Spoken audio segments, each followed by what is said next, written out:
የወንድማችን የነጻነትን ጉዳይና ነጻነት ወርቅነህ ትንሽ አወዛጋቢ ነገር ተፈጥሯል እና የሱ ሞት አስደንግጧል ብዙዎች ሰዎች። እኔ በእውነት በአካል እየኖርኩ ከማላቃቸው ሰዎች መካከል አንዱ ነው። ግን የሳቅ ምንጭ የሳቄ ምንጭ ነው።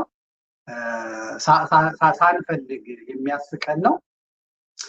እኔ ብዙ እንደዚህ ከጋሽ ፍቃዱ በኋላ ሁለተኛ ሰው እኔ ስለ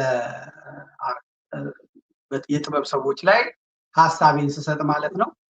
እኔ ፍሬሽማን የሚባለውን ነው ያየሁት። ካላየኸው ተብዬ እኔ ሄድኩት። አለማየሁ ታደሰ እና ባለቤቱ ማርታም ነበሩ። የዛን ቀን ተገናኝተናል። እኔና ዘማሪ ሰገድ ጌታቸው ነን ያለ እንግሊዝ ታይቼ ነበር ያየሁት እና ታምሜ ነው ወገቤን ታምሜ በሳቅ ይሄን አፌን መክፈት አቅቶኝ በሳቅ ደረቴን አሞኝ ሆዴ ቆስሎ አልተወው ነገር የሚተው አይደለም። አልቀመጥ ነገር ፍዳዬን አየው። ልጁ ሲጀመር ጀምሮ እስኪጨረስ ድረስ ሰው ማሳቅ ይከብዳል እና ጸጋ ነው በእውነት። ተጨንቀው የዋሉ ተጠበው የዋሉ ሰዎች፣ ስትረስ ያለባቸው ሰዎች ፈውስ ይሰጥ የነበረም ሰው ነው ማለት ይቻላል። እና ከነጻነት ደስ የሚለው በየትኛውም በዚች ባጭር ጊዜው በየትኛውም ቦታ ኮመንት ተደርጎ ያልቅ። በእውነት ኮመንት ይሄን ቲያትር ነው ያየው። ግን የሚሰሩት ልጆች ነበሩና ወንዱ ልጅ ለኔ በስማም ያለ ልጅ ነው፣ የፒያሳ ልጅ ነው። ነገር ግን አሞኝ ቆስዬ የመጣው እዛ የገቡትን ሰዎች ስጠይቅ 16ኛ ጊዜ ነው፣ 15ኛ ጊዜ ነው፣ 14ኛ ጊዜ ነው የሚሉት። እኔ ሁለተኛ ከገባው መሞቴ ነው ያልኩት። ግን የሚናገሩት እንዴ አይሰለቻችሁም ወይ ይሄን ሁሉ አስገቡ አንቺ በየቀኑ ነው የሚፈጥረው። በቃ አለቀ። ትላንት አይተን መጥተን ዛሬ ስንመጣ ዛሬ ቲያትሩ ሌላ ነው። ለግምገማም ለምን የማይመችም ወይ እሱ ሲመጣ ነዳጅ ጨምሮ ይገኛል፣ በነዳጁ ይተርባል፣ ወይ የሆነ ነገር ይሆናል፣ በዛ ይተርባል። በቃ በዛ ያለ ነው የሚጨርሰው አሉ። መሰጠት ነው በእውነት ጸጋ ነው። ሌላ አንድ ጓደኛ ነበረኝ፣ እሱን ይቀርብ የነበረ በጣም ደግነቱን፣ በጣም የዋህነቱን፣ በጣም አማኝነቱን፣ በጣም ደግሞ ዝቅ ያሉትን ልጆች ለማሳደግ ያለው ክብር ፒያሳ ጥርሱ ወላቃውን ልጅ የታክሲ ሹፌር ነበር። እሱን እንዴት እንዳመጣው ያቀጭሉ ልጅ እንዴት እንዳመጣው እና እሱም የመጣበትን መንገድ ስለሚያውቅ በጣም በር ዘጊ ያልሆነ የማይቀና እንቅፋት የሌለው እና ደግሞ ለእውቅናው ለሙሉ ጠንቋይ ቤት የማይዞር እና ደግሞ አማኝ እምነቱም ደግሞ ሌላው ላይ ጫና በሚፈጥር መልኩ የማይገልጥ። ምክንያቱም የህዝብ ሰው ሲሆን የህዝብ የሚሆን ሰው በተለይ ሙያው ላይ ያለ ሰው መበሻሸቅ የለበትም፣ ምን የለበትም። እምነቱን አለው፣ ኦርቶዶክስ ነው። ቅዱስ ዑራኤልን በጣም ይወዳል። ምን ይላል እና እምነቱንም አክብሮ የሰውንም አክብሮ በጾታ በፖለቲካ በዘር በቀለም ሳይለይ ማንንም ሳይለይ በቃ ሙያውን ብቻ ጥበቡን ብቻ በመከወን ሰጣ። በህይወት በኖረበት ዘመን በእድሜው ከተጠቀሙ ሰዎች አንዱ ነጻነት። አሁን ስለማውቀው ሰው አይደለም ባወራው፣ ማለት ይሄ አውቄው አብሬው ዊነስ ምን አይነት ሰው እያልኩ አይደለም። ከሚያውቁት ሰዎች ሁለት ሰዎችን ማውቀው፣ ሁለቱም ሰዎች የቅርቤ ሰዎች ናቸው።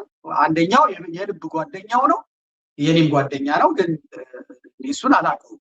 አንደኛውም ደግሞ የኔ ወንድም ነው፣ የኔ ሰው ነው፣ ያውቀዋል። የእነዚህ ሁለት ሰዎች ምስክርነት እንኳን ይዤ ሲሄድ፣ ምክንያቱም በቅርብ ስለሚያውቁት ሌላው እንደሚያውቀው አደባባይ ላይ መንገድ ላይ ሳይሆን አብሮ በመብላት አብሮ በመጠጣት የሚያውቁት ሰዎች ናቸው። በእውነት ከባድ ነው። ከባለቤቴ ጋር እያወራን ነበረ። ሌላ ጨዋታ ነው የምናወራው። ስልክ ተደወለላት፣ አነሳች። ትንሿ ልጅ ለካስ ትዊተር ላይ ምናምን አየች መሰለኝ። ማሚዬ ነጻነት እኮ አረፈ ስትላት ምንም አላለች። አይደለ ነጻነት ወርቅነህ? እዛ እኔም ደነገጥኩና በቃ ዝም አልኩኝ ማለት ነው። በኋላ ስልኩ ከተዘጋ በኋላ መርዶን ይመስለው ስቅስቅ ብላ ራሷን እስኪያማት ድረስ ለወንድ ልጇ በኩር ልጃችን ራሱ ስታስረዳው እሱ ራሱ መጥቶ ተዋወቃሉ አይነት ነገር እና ከየቤቱ ነው የሰማሁት። ታዲያ ይሄንን ከጽሁፍም ነው የሰማሁት። ብዙ ሰዎች ይሄንን ለአንድ ወንድሜም ስነግረው ስዊድን ሀገርም ያለች እንደዚህ የምትባል እህቴ በቃ ልክ ታውቀዋለች አታውቀውም። ይሄ መሰጠት ነው፣ ይሄ መታደል ነው። እግዚአብሔር እንደ ነፃነት እንደ ፈቃዱ ተክለ ማርያም በሁሉ ዘንድ የመወደድን ጸጋ ይስጣችሁ። ሞት አይቀርም። የታባቱ ሄደልን የታባቱ ተገላገል ነው ከመባል ይልቅ እንደዚህ በቃ ስቅስቅ ብሎ ሰው መቼም አምላኩ ያያል፣ ቤተሰቦቹም ያያል እና ሌላውም ደግሞ ይማርበታል። ነፃነት ምን አድርጎ ነው? ገንዘብ የከፈለው የለም፣ ጉቦ የሰጠው የለም፣ ለመወደድ ብሎ ያደረገው ነገር የለም። ሙያውን አክብሮ ሌላውን አስከብሮ ሌሎች እንዲረዱ አድርጎ እሱም ይዞ መጥቶ ያለችውን እግዚአብሔር የሰጠበትን እድሜ ተጠቅሞ አልፏል። አሁን ዛሬ የሚወጡ ነገሮች አሉ፣ እያየን ያለናቸው ነገሮች አሉ። አሁን ነፃነት በህይወት እያለ ቤተክርስቲያን ሲያጸዳ ቤተክርስቲያን አላሳየ። አንድ ሁለት ፎቶዎችን አይቻለሁ። ይሄ ሽንቁሩ ሚካኤል አካባቢ አንዴ ነጠላ አድርጎ የሚካኤል ቀን፣ አንድ ቦታ ደግሞ ከአርቲስቶች አጎኖ ቤተክርስቲያን የጽጌ ማህሌት ይሁን ምናምን ቆሞ አይቼው ከዛ ውጪ አላየሁትም እግዚአብሔር በሚያውቅ። ነገር ግን አሁን ቪዲዮዎች እየወጡ ነው። ይሄ ማለት ቅዱሳን የሚሰሩት ነው። በእውነት እነዚህ ራሳቸውን ደብቀው መንፈሳዊነታቸው ምናቸውን ደብቀው ባህታውያን አሉ። አሁን ተመልከቱ፣ ነፃነት የአምላኩን ቤት እንደዚህ የሚያገለግል ለአገልግሎት ለሙያው ለስራው እንኳን ሄዶ ቤተክርስቲያን ሲገባ በረከት ልቀበል የሚል እና ይሄ ሞገስ የሚሰጠው መወደድ የሚሰጠው መከበርን የሚሰጠው ያከበረው ጌታ ነው የሚያከብረው። የወደደው ጌታ እንዲወደድ ያደርገዋል። ያከበረው ጌታ እንዲከበር ያደርገዋል። የታመነለት ጌታ እንዲታመን ያደርገዋል። ያገለገለው ጌታ ሰዎች እንዲያገለግሉት ያደርጋል ማለት ይሄ መታመን እና ሌሎቻችሁ አርቲስቶችም ከዚህ ነው መማር ያለባችሁ።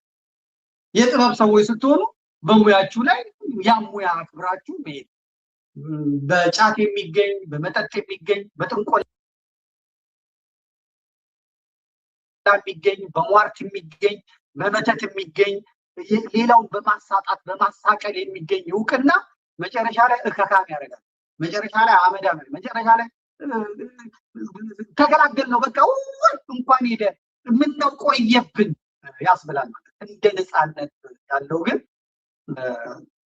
ህመሙን ችሎ አመመኝ ሳይል ሰው እስከ መጨረሻው ድረስ እየታየ ህመሙ ፊቱ ላይ እያስታወቀ ገጹ ላይ እያስታወቀ መናገር እያቃተው ሰው ሙያውን አክብሮ ይሞታል። እንግዲህ ሐሙስንም ተቀርጾ አገልግሎቱን ጨርሶ ከስቱዲዮ ወጥቶ ነው እንግዲህ ይሄ ልጅ ያረፈው። በእውነት እንድናገር ነው ያደረገኝ ለብዙዎቻችን። ይሄ መሰጠት አይደለም ወይ? መሰጠት አይደለም ወይ? ደግሞ አሜሪካ የመኖር እድል አለው፣ ከባለቤቱና ከልጆቹ ጋር መኖር እድል አለው። አልተሰጠኝም ማለት እዛ ወዛደር ሆኖ መኖር ይችላል። ምንድነው ስሙ ኡበር እየነዳ መኖር ይችላል። ካርቶን እየተሸከመ መኖር ይችላል። ደግሞ ሰብሰብ ብሎ አንዲት ቪሲዲ አንዲት ምናምን እያደረገ እየሸጠ መኖር ይችላል። ግን አለ እኔ የተሰራሁት እኔ የተፈጠርኩት ለዚህ ሙያ ነው ብሎ መተው፣ ብዙዎች የሚመኙለትን ብዙዎች የሚሳሉለትን እሱ የሚወደው ታቦት እሱ የሚወደው ኡራኤል በወሬ ሄዳችሁ ታምራችሁ ሲነበብ ብትሰሙ እልል የሚያስብለው ሰው መልአኩ ቅዱስ ኡራኤልን ነግሬው ነበረ። ቅዱስ ኡራኤል ወይ ዲቪ ደርሶኝ አሜሪካ ይወድቅ እንደሆነ ዣንጥላ አስገባልሃለሁ ብዬ ነግሬው ነበረ። ቅዱስ ኡራኤልም ሰማኝ፣ ጸሎቴንም ተቀበለ። እንዳልኩትም ዲቪ ደረሰኝ፣ ሄድኩኝ፣ ይኸው ዣንጥላዬን አስገባለሁ የሚባልበት ቦታ ከታምራት በሙሉ ብዙ አሜሪካ ወሰደኝ ኡራኤል የሚባልበት ቦታ ነው። እሱ ያ ብዙ ሰዎች የሚመኙትን ቦታ ብዙ ሰዎች የሚያስቡትን ቦታ ትቶ በሙያው ላይ ነው ያከበረው። እየነገርኳችሁ ነው። ጓደኛው ስለሆነ ነው እንደዚህ የምትናገር አላውቀው። እኔ ባይኔም አይቼው አላውቅም፣ ሰላም ብዬም አላውቅም፣ ጨብጬውም አላውቅም። ከስክሪን ውጪ ብዙዎቹን አርቲስቶች ያውቃቸዋለሁ፣ ግን ነፃነትን አላውቅም፣ በፍጹም አላውቅም። ግን መነገር መስከር ስላለብን ነው። እና ይህ ሰው ነው ያረፈው፣ ይህ ሰው ነው የሞተው። እንግዲህ አርፏል። እንግዲህ ያው ደግሞ ዘብረቅ ላደረገው ነው ልደባልቀው ነው ማለት ስለማልችል መሆን የማይደረግ ነገር ተደርጓል። ባያነቃቁት በቃ እንደተወደደ ለምሳሌ ደበበ እሸቱ በራሱ ፈልጎ ነው በዛ በወያኔ ጊዜም ከዛም ከአብይ ጋር ያን ሁሉ ነገር አደረገ። የሀገር ፍቅር አይደለም፣ የግለሰብ አምልኮ አብይን በማምለክ ብቻ የመጣ ነገር ነው። ግን ከህዝብ ልብ ተተፋ። ፕሬዚዳንቱ ቀብሩ ላይ ተገኝተው እነ ዳንኤል ክብረት ተገኝተው ሚኒስትሮች ተገኝተው ምናምን ተገኝተው አይደምቅ አያለቅስም። ዘመድ ወዳጅ ሊያለቅስ ይችላል፣ ግን ብዙዎችን ስላቆሰለ ማለት ነው። ለምሳሌ ኮመንት የሚያደርጉ አሉ። እኔ ኦሮሞዎቹን አያቸዋለሁ። የሆነ ኢትዮጵያዊ አርቲስት ሲሞት በተለይ ኦርቶዶክሳዊ ከሆነ የታባቱ ምናምን ሲሉ ነው የምሰማው። የትግራይ ኤሊቶችም ምኖችም ሲሉ ነው የምሰማው።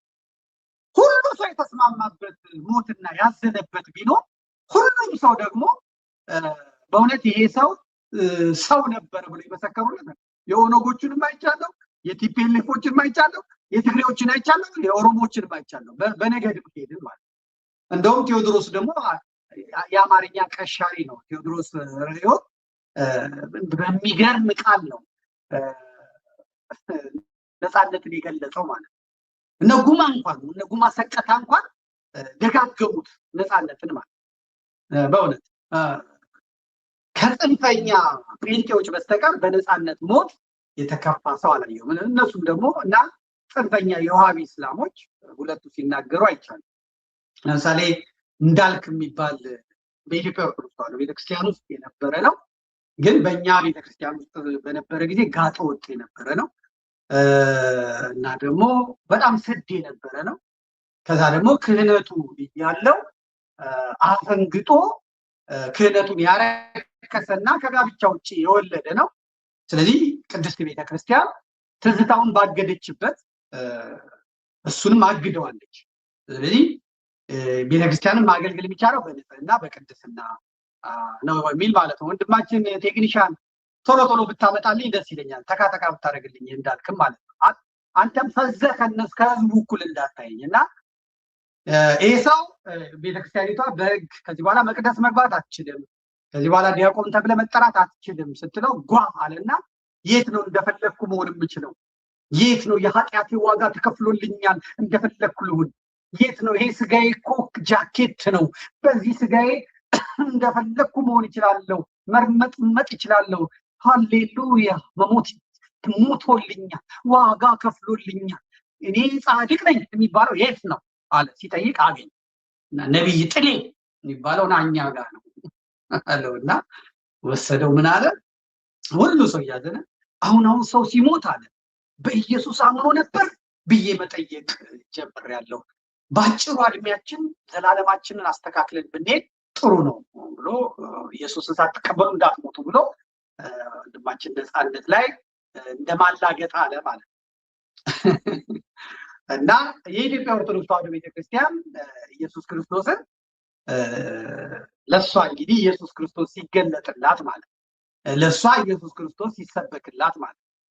የድፍረት ጥግ እና ከመጡ 50-60 ዓመት የሆናቸው ሰዎች ኢየሱስ ክርስቶስ ማን እንደሆነ በጽሁፍ መጽሐፍ ቅዱስን ተርጉማ ደጉሳ ገልብጣ ያስቀመጠች ቅድስት ቤተክርስቲያንን እነዚህ ወጣቶች አሁን አንዳንድ ሰዎች እንዳልክ ዲያቆኑ ነው እዛ ሄደ ይመስላችኋል። እንዳልክ ዲያቆኑ ነው አልሄደም።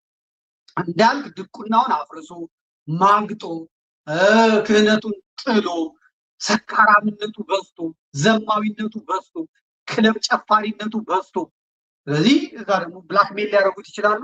መጨረሻ ላይ አንድ ቦታ መወሸቅ ስላለበት እዛ ሄዶ ኦርቶዶክስን እንዲሳደብ ኦርቶዶክሳውያን እንዲያሸማቅቅ፣ ምክንያቱም ስርዓቱ የሚፈልገው ይሄን ነው። እዛ ሆነው እንዲሳደቡ፣ እዛ ሆነው እንዲያበሽቁ፣ እዛ ሆነው መልስ እንዲሰጣቸው ስለሚፈልግ ማለት እንጂ ቤተክርስቲያኒቷ ግን መመሪያ አላት፣ ህግ አላት፣ ቀኖና አላት፣ ስርዓት አላት።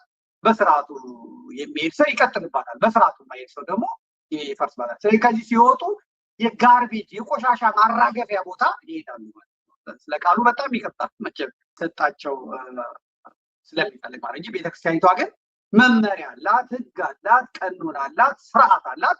በስርዓቱ የሚሄድ ሰው ይቀጥልባታል። በስርዓቱ የማይሄድ ሰው ደግሞ ይፈርስ ማለት ነው። ስለዚህ ከዚህ ሲወጡ የጋርቤጅ የቆሻሻ ማራገፊያ ቦታ ይሄዳሉ ማለት ነው። ስለ ቃሉ በጣም ይቀጣል መቼም ምንም ማድረግ ስለማይቻል። ለምሳሌ ወንድማችን ፓስተር ትዝታው ሳሙኤል አለ። ፓስተር ትዝታው ሳሙኤል በኢትዮጵያ ኦርቶዶክስ ቤተክርስቲያን ውስጥ ባልተዛር ማለት ይህ ባልተዛር የሚባለው እዚህ አፍሪካ ውስጥ የነበረው ሰውዬ ባልተዛር እና በቃ ሁል ጊዜ በሰላም የማይተኛ ብቻ ሳይሆን እንደ ውሻ እግር የሚያይ በተለይ የሴት እግር ያህል ያለፈ ጊዜ በጣም ነው ብዬ ይቸገራለሁ ማለት እና የተወጋ ነው የተወጋ ነው። የኢትዮጵያ ቤተክርስቲያን በዶላር ነው የምትከፍለው። ከዚህ ከወጣ በኋላ አሜሪካ ሲሄድ ሚስት አለው ልጅ አለው ብላ በዶላር ነው የምትከፍለው። እና ወንድማችን አዳም ተብሎ እንግዲህ ምድርን ሙላት የተባለው እንደዛ መሙላት አለብኝ ብሎ ከአንድ ሚስቱ ነው እንደዛ ምድርን መሙላት ያለበት። እሱ ግን ሰንበት ትምህርት ቤት ሄደው አስጠና የተባሉትን ያያል፣ ይበርታል። እድሜዋ ደረሰ አልደረሰ አይደለም፣ ባልተዛር ነው የተወጋ ነው። አጋንንቱ የወጋው ነው። ስለዚህ ያችን ልጅ ደፈራት፣ ወለደች። እንደገና ደግሞ ሌላ ባለትዳር ሴትዮ ሚስትየዋን ሩቅ ቦታ ልኮ እንደገና እሷንም ተኛት። ሴቶቹ ደግሞ ዶናልድ እንደዚህ ዘማሪ ነው ምናምን ወይ እንደዚህ ነው ከተባለ አጋንንቱም በጣም እንትን ይላቸዋል መሰለኝ። እሷም ተኛት፣ ወለደች። ስለዚህ ቤተክርስቲያኒቷ አሁን ኢየሩሳሌም የሄዱት ሊቀ ጳጳስ ናቸው። ከኮሎራዶ ጉባኤ ተሰበሰበ። እንዴት ነው የምናደርገው? ይሄ የተጠመቀ እስላም ነው እና በእስልምና ነው የሚፈቀደው። 4 ሚስት 5 ሚስት የሚፈቀደው በእስልምና ነው እና ይሄንን የተጠመቀ እስላም ምን እናድርገው? ስለዚህ ታቦቱን ማክበር የለበትም፣ መቅደስ መግባት የለበትም። ይሄ በህግ ነው። ስለምን ፍቅር ነው አይደለም። ማርያም ታማልዳለች አታማልድ ኢየሱስም አምስላላ አይደለም። ዘማዊነቱን ያስወጣው ክህነቱን አቆሸሸ። አንድ ባለ አይምሮ ሰው ማድረግ የማይችለውን ነገር አደረገ። ስለዚህ ቤተክርስቲያኒቷ በቀኖና መሰረት ልጆችን ውጭውን አሳድግ ብላ ሰጠችው። የአሜሪካ መንግስት ደግሞ ተቆራጭ ለዚህኛዋ ልጅ፣ ተቆራጭ ለዛኛዋ ልጅ፣ ተቆራጭ ለነዚህኛው ልጆች ብሎ ይሄንን ባልተዛር መስመር አሳየችው። ከዛ አበደ። ይኸው እንግዲህ ከዛ ቤተክርስቲያኒቷ ዶላር በነፃ ነው የሚያገኘው። የኦርቶዶክስ ደግሞ ስትሆኑ በተለይ አገልጋይ ከሆናችሁ ምናምን በጣም ገቢው በጣም ከባድ ነው። ምክንያቱም ካሴት ይሸጣሉ፣ ሲዲ ይሸጣሉ። እንደገና ኒውዮርክ ላይ የዚህ ቀን ቅዳሴ ቀድስልኝ ይባላል። ከዛ የትኬት ተችሎ የሆቴል ተችሎ ካሴቱን ጭኖ ሄዶ ሸቀጡን አራግፎ በልቶ ጠጥቶ ነው ይመጣው። በዛም ደግሞ እንደዚሁ ሲያገኝ ይላል ማለት ነው። ስለዚህ አገኙትና ያ ነገርም ይሁን እንግዲህ እኔ የማውቀው ነገር የለም።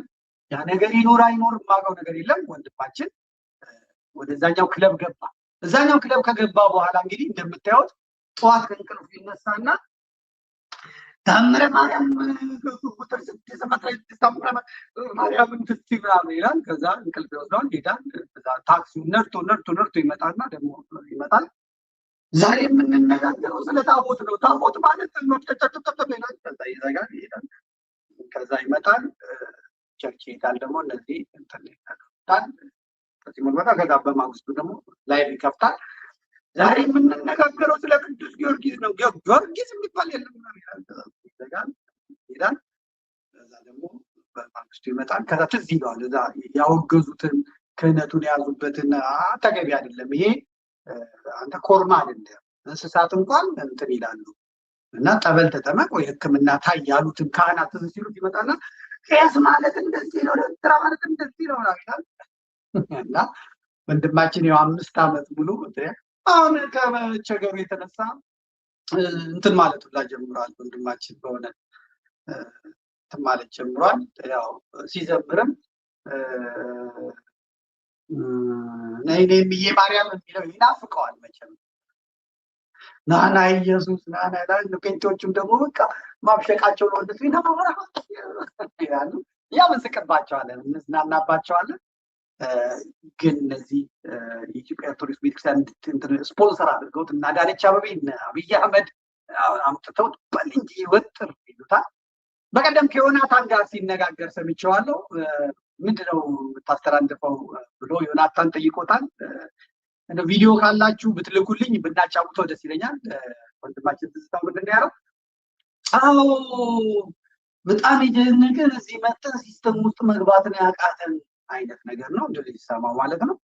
በጣም የጨነቀን ሲስተም ውስጥ መግባት ነው። በጣም ተራበን እና በቃ ኢኮኖሚካሊ ተፈተን እኔ ያለው ይሄንን አስቀድሞ ማጥናት ነበረበት። ምክንያቱም ፕሮቴስታንቱ ረጅም ጊዜ ነው የሰሩበት፣ ኔትወርካቸው የተያያዘ ነው ከመንግስትም ከምንም።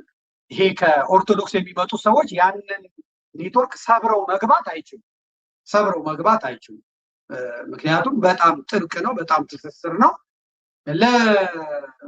ሲሳደቡ ልክ እንደ ውሻ ለውሻ ፍርፋሪ እንደሚጣል ምናምን ጣል ቢያደርጉላቸው እንጂ እነ ዮናታን ምናምን አይችሉም። በነ ዩጩፋ መስመር መግባት አይቻልም። ትዝታው እሱ እዚህ ቤት አመለጠ። እነ ዮናታን መሬት ይሸጣሉ። እነሱ እና አዳነች አቤቤ በቤተክርስቲያን ስም ይሰጧቸዋል፣ መሬት ይሸጣሉ። በወጣቶች መልካም ወጣቶች ተብሎ በየክልሉ ያለ ሰው መሬት ይሰጣቸዋል፣ እሱን ይሸጣሉ። ከዛ ባንኮች አሉ፣ ስፖንሰር ያደርጓቸዋል፣ እሱን ይሸጣሉ። የውጭ የፕሮቴስታንቱ ዓለም በጀት ይመድቡላቸዋል፣ በሱ ፏ ብለው ይኖራሉ። አብይ አህመድ እንኳን ጀርመን መጥቶ ጀርመን $25,000 ስትሰጠው ያን $25,000 ምንም አይደለም ለሱ። ኢትዮጵያን የምታክል ሀገር በእጁ ናት።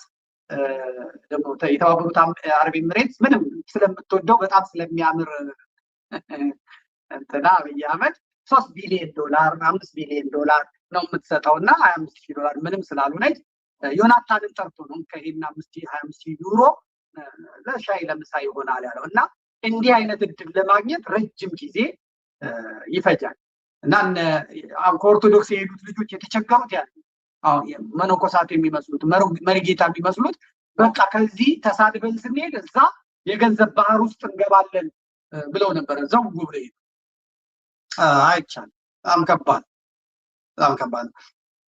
ለምሳሌ በጋሻውን ያየን እንደሆነ አጣምረውት ነው። በጋሻው ከሸዋፈራው ደሳለኝ ጋር ተጣምሮ ሸዋፈራው ቲያትር እየሰራ በጋሻው ደግሞ ያጓራ፣ ሁለቱ ተጣምረው ትንሽ ሰርቫይቭ ያደርጋሉ። ዘርፌ አሁን ቦታ የላትም። ዘርፌ ያው ዘራፊ ስለሆነች ቦታ የላትም። እዛም እዚህም እዛም ብላል። እዛም ተቃጠልኩ ነው፣ እዛም ገፍገፍኩ ነው ያለች ነው የምትሄደው። እና ስለዚህ ከባድ እዛም ቢሆን በጣም ከባድ ለዘርፌም ለዘርፌ እህትም ወንድምም ከባድ። ከዚህ ለሚሄዱ ሰዎች እኔ በእውነት በቅንነት ነው የምመክረው። በቅንነት ነው። የፕሮቴስታንቱ ኔትወርኩ ከባድ ነው። ያንን የቢዝነስ ሰንሰለት በጥሶ ለመግባት አይቻልም። እስቲ እንስማው። አገኘህ እኮ አንተ መቼም ስለ ታቦት እስቲ ትንሽ ንገረኝ። ከሩቅ ነው ቶቶ ስለ ታቦት አወራ። እዚች ጋር የነገረው ነገር ነበር እሱ። ቆይ እስቲ ከላኩልኝ ሊየው። በጣም ከባድ ነው ያለበትን እስቲ ሊየው።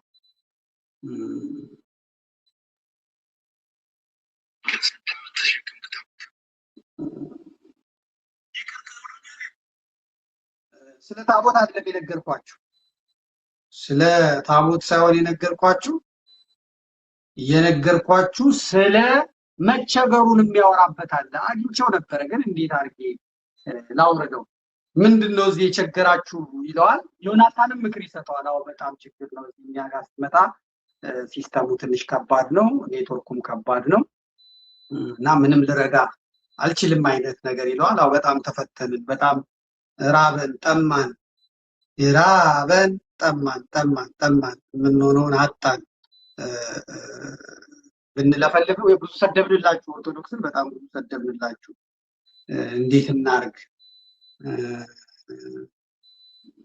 ብለው በቃ እንትን ይሉ ነበር ማለት ነው። እሺ የኔም ልጆች ዛሬ የት እንደሄዳችሁ አላውቅም። እንግዲህ የላችሁ እኔ መፈለግ ይችል ነበረ ግን አሁን ላይ እሱን ፍለጋ አልቆየም። ስለዚህ ከዚህ ተባረው የሚሄዱ ሰዎች ያው ችግር አለባቸው የሚለውን ጠቅላላ ይዘን አንድ ቀን በዛ በኩል ያለውን እናወራለን። ትላንትና ዮኒ ማኛ እንግዲህ ያው እሱ ወደ ስንተኛው ጊዜ እንደሆነ አላውቅም ሄዶ ነበር። ግን በዚህ እንዳልክ የሚባለው በተናገረው ነገር ትንሽ በጣም ተቆጥቶ ነበረ አሉ። በጣም ብዙ ስልኮች መጡልኝና ከዛ እስኪ ለምን አላየውም ብዬ ከውጭ ሆኜ ያየሁት ነበረ። ዮኒ ማኛ ማለት ነው። የእንዳልክን አምጣው፣ ይሄንን ወደዛ ወሰደው በእናትህ። ለልጆች ጥሩ አይደለም ይሄኛው ለልጆች ጥሩ አይደለም። ያ እንዳልክ የሚባለውን አምጣልኝ ማለት እና እየሰማሁት ነበር ዮኒ ማኛ። ከዛ ኦኬ ለፕሮዲውሰራችን አንድ ጊዜ ፕሮዲውሰራችን በጣም ፈልፋይ ነው በእውነት በጣም ይፈለፍላል። እንግዲህ ዮናታን እናንተና ሰምተን እንታ ከዛ በኋላ ወደ ዮኒ ማኛ እንመጣለን። ይቀጥል እስቲ እንስማው። ይሄ የመጀመሪያ ስደት አይደለም፣ የመጀመሪያ ችግር አይደለም። የመጀመሪያ አንተ አይደለም፣ አንተ የመጀመሪያው ሰው አይደለም በክርስትናው ስትገፋ። ሌሎች ብዙዎች ተሰደዋል፣ ተገፍተዋል። እና ስለደረሰብህ በደል ነው ወይስ ስለተገለጠልህ እውነት ነው እንዲህ የምትናገረው? ድንቅ ነው ዮኒ፣ በጣም ነው የማመሰግነው። እንደውም የብዙ ሰዎች ጥያቄ መልስ ያገኛል ብዬ የማስበው በዚህ ጥያቄ ውስጥ ነው። ከደረሰብን ነገር በላይ የደረሰልን ጌታ ትልቅ ነው። እኔ በጣም ከፍ አድርጌ የማየው የእግዚአብሔርን ምሕረትና ቸርነት ነው። እኔ የበደልኳቸው ሰዎች አሉ፣ በህይወት ዘመኔ የበደሉኝም ሰዎች አሉ። ምንም ጥያቄ የለውም። ሰው እስከሆንን ድረስ ምናጠፋበትም ምናለማበትም ጊዜ አለ። ይሄ ለውጥ ግን ከሰማይ ነው እንጂ ከምድር ጋር የሚገናኝ ምንም ነገር የለውም። ከመቅደሱም የሚጀምር ነገር የለውም። ከታቦትም ከመስቀልም ከማርያም የሚጀምር ነገር የለውም። ይህ ድነት ይህ ለውጥ ከክርስቶስ መገለጥ የተነሳ ወደ ውስጥ የመጣ ነው። ሰማያዊ ነው። ጥሪው በጣም ኃይለኛ ነው። እኔ በዚህ ልክ የራሴን አገልግሎት ከፍ ለማድረግ አይደለም። ዮኒ አንተም ብዙ ምስክርነቶችን ሰምተህ ሊሆን ይችላል።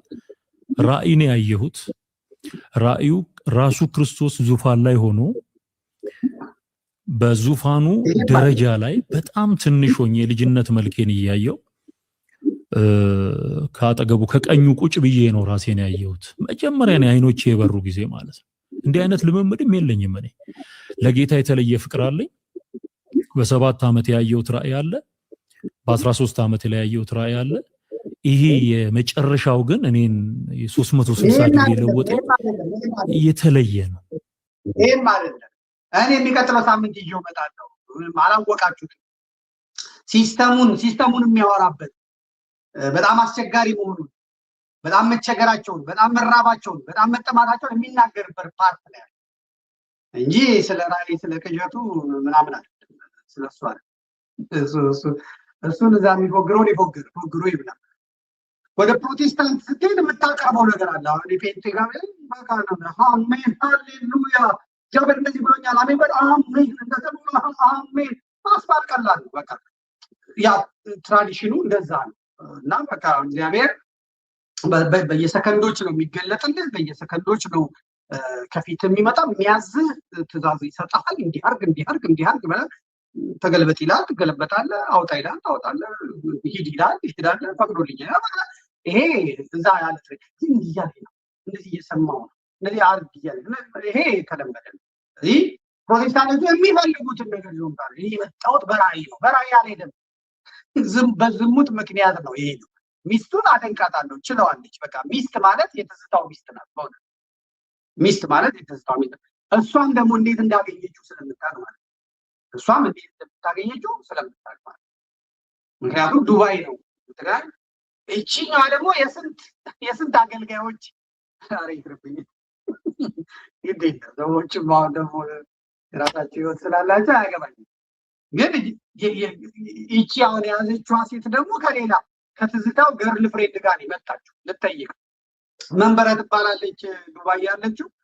እዛ ቤት ውስጥ ደግሞ የኔ እህት የቤት አገልጋይ ሆና አስገብቻት ነበር። አቤት ይቅር ይበለኝ። ያ የዘመነ ተሐድሶ ጊዜ ስለነበረ ወፍ ያስፈልገኝ ነበር እዛ ያሉትን ለማግኘት። ስለዚህ የኔን ታናሽ እህት እዛ ልኪያት ኧረ በቃኝ 2 ዓመት ስትል 2 ዓመት ጨምሪ ብያት 2 ዓመት ጨምራለች። እና በትረካው መሰረት ቤት ውስጥ ነበረ እሱ ጓደኛዋ አየር መንገድ ሰው ሁለቱ ሴቶች ተያይዘው መጡ ትዝታው ጋር። እዛ ያቺኛዋ ጓደኛዋ አሁን ያገባትን ልታስተዋውቀው ነው የመጣችው። በቃ ዘማሪ ስለሆነ ድምጣዊ ስለሆነ የኛ ቴዲ አፍሮ ስለሆነ ለኦርቶዶክሳውያኑ ሚስት ያቺ ደግሞ እጮኛ ይችኛዋን ልታሳይን ሄደው ከዛ ትዝታ ሁለቱንም አያቸው፣ እጮኛውንም ጓደኛውንም አየ። ሊሸኛቸው ወጣ። ከዛ ሲመለስ እቺ ጓደኛዋ መጣች ማለት ነው እና አገባችሁ። እውነት እንትኑ ይኸው ነው ታሪኩ ይኸው ነው። ያቺም ይሄኔ እግዚአብሔር ገላግሏታል። ገላግሎሻል ማለት ትስዬ ከዛ እቺ ልጅ ወለደችለት። ምን አለችለት? እቺ ተቀምጣ ነው እንግዲህ እሱ ባልተዛር እየሄደ ተዛ እንደ ራሻና እንደ ዩክሬን ጦርነት በቃ ብሎ ምድሪቱን ሲያርስ የሚውለው ማለት ነው። ይሄ በጣም አቻየው ነው። እንደው ጉልበትም እንደዚህ ማግኘት ቀላል አይደለም። ሆነ ጌታ አይነት ነገር ነው። ይሄ የፈረስ ጉልበት ስንት ጂቢ ነው? ስንት የፈረስ ጉልበት የሚባለው በኤሌክትሪክ የሚገለጥ። ስለዚህ ትዝታው በመገለጥ ሳይሆን በመገልበጥ ነው። ቤተክርስቲያኒቷ ውስጥ ተገለባበጠ፣ ፈጃቸው ሴቶቹን። ስለዚህ ትዝታው የደረሰበት አይድረስ ብለው ምዕመናን ልጆቻቸውን ሴቶቻቸውን መደበቅ ጀመሩ። ባሎች እሱ በሚሄድበት ቤተክርስቲያን አትሄጂም ማለት ጀመሩ። በቃ ባሎችም ተነገጡ፣ ተቀሙ። ባለትዳር አይመርጥም፣ ምን አይመርጥም፣ በቃ አለቀ። እውነታው ይሄ ነው። ከዛ ዘይት ኢየሱስ ሞቶልኛል፣ ኢየሱስ ተገልጦልኛል፣ ኢየሱስ ኪዳኔ አሜን ነው አሜን ሃሌሉያ። የምትፎግረውን ፎግር፣ የምትፎግረው አስለቅሶ አስረግዞ አስወልዶ አበክቶ ነው የሄደው። ወረቀቱ አለን፣ የፍርድ ቤት ወረቀቶች አሉን፣ ምኖች አሉ። ወጥቶ ውሸት ነው ይበል፣ ወጥቶ ውሸት ነው ይበል። ስለዚህ ይሄ እንዳልክም ይሄ ነው። በዚህ ምክንያት እንዳልክም ሲሄድ በቃ አለሌ ነው ምናምን ነው። ከዛ ቤተክርስቲያን ደግሞ አይፈቀድም አለችው። አይፈቀድም አሳይሻለሁ ብሎ ሄዶ እዛ ኢየሱስ ነው ኢየሱስ ሲል ኖሮ ማለት ኢየሱስ ማን እንደሆነ ሲናገር ነው ሲቀድሰው ኖሮ። የውዳሴ ማርያም የሚባለው የማርያም ውዳሴ ይመስላችኋል? ውዳሴ ማርያም ገብተህ ብታነባው ከ70% በላይ ነገረ ክርስቶስ ጸሎተ ኪዳኑ ጣልቃ የለበትም። ነገረ ክርስቶስ ነው፣ የክርስቶስ ነው። ቅዳሴውን ብንመለከተው አሁን ቅዳሴ ማርያም ተባለ እንጂ ቅዳሴውን ብንመለከተው ሚስጥረ ስላሴ፣ ሚስጥረ ስጋዌ፣ ሚስጥረ ትንሣኤ ሙታን፣ ሚስጥረ ቁርባን በቃ አምስቱን አዕማደ ሚስጥራት ልክ አድርጎ የሚናገር እና ለዚች ጥንታዊት 2000 ዓመት ለሞላት እነዚህ ጩጬዎች ፈልፈላዎች ድክ ድክ እያሉ ኢየሱስ ዳንኤል አትሰማቸውም። በጣም ግዙፍ ናት፣ በጣም ትልቅ ናት፣ በጣም ሰፊ ናት። አትሰማቸውም። ቁጫጭ እንዴት ይሰማል? ውጫጭ እንደገና ለእናት ምጥን ማስተማር ለዘመናት መከራ ይዛ ያቆየችውን ሃይማኖት እነዚህ ውሪ በብልግናቸው በስራቸው ምክንያት የወጡ ሰዎች እናስተምራለን ሲሉ ትክክል እንትን መባል አለበት።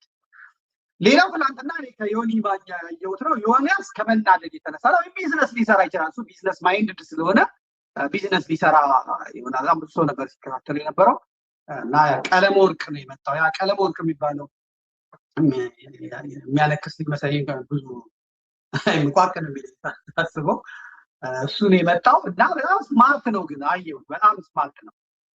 ዮናስን እንዴት አባብሎ እንደሚይዘው ከዛ በኋላ ያልተጠየቀውን ዝተት ግተት ለሰበለ ጥሪ ያቀርብለት ለማጥሪ ያቀርብለት ሰንበት ተማሪ የማይመጥንም ሰው ዘበነ ከታች ወርዶ ከዚህ አሁን ከቆሾቆም በሬ ጋር ምኑን ነው የሚያወራው? ምኑን ነው የሚያወራው? ደግሞ ዲያቆን ነኝ ያንን ማቃል አዲያ ኢቫንጀሊካሎቹንም ይተቻል፣ ፕሮቴስታንቶችን ይተቻል፣ ምኑን ይተቻል። በቃ እሱ ነው። ስለዚህ ወንዶች ያሉበት ቦታ ደግሞ አይደለም። ከዛ ዮናስም እንደዚህ ጥሩ መረዳት አለው። ያው ዮኒ ማኛ ደግሞ የታሰረበት ሰንሰለት አለ፣ የታሰረበት ገመድ አለ። ምን እንደተነገረው ማላውቅም። እንግዲህ አብይ አህመድን ጠቅላይ ሚኒስትር ትሆናለህ ያለችው ሴት ስለሆነች ያጠመቀችው፣ እሱን ደግሞ ምን ትሆናለህ እንዳለችው አይታወቅም።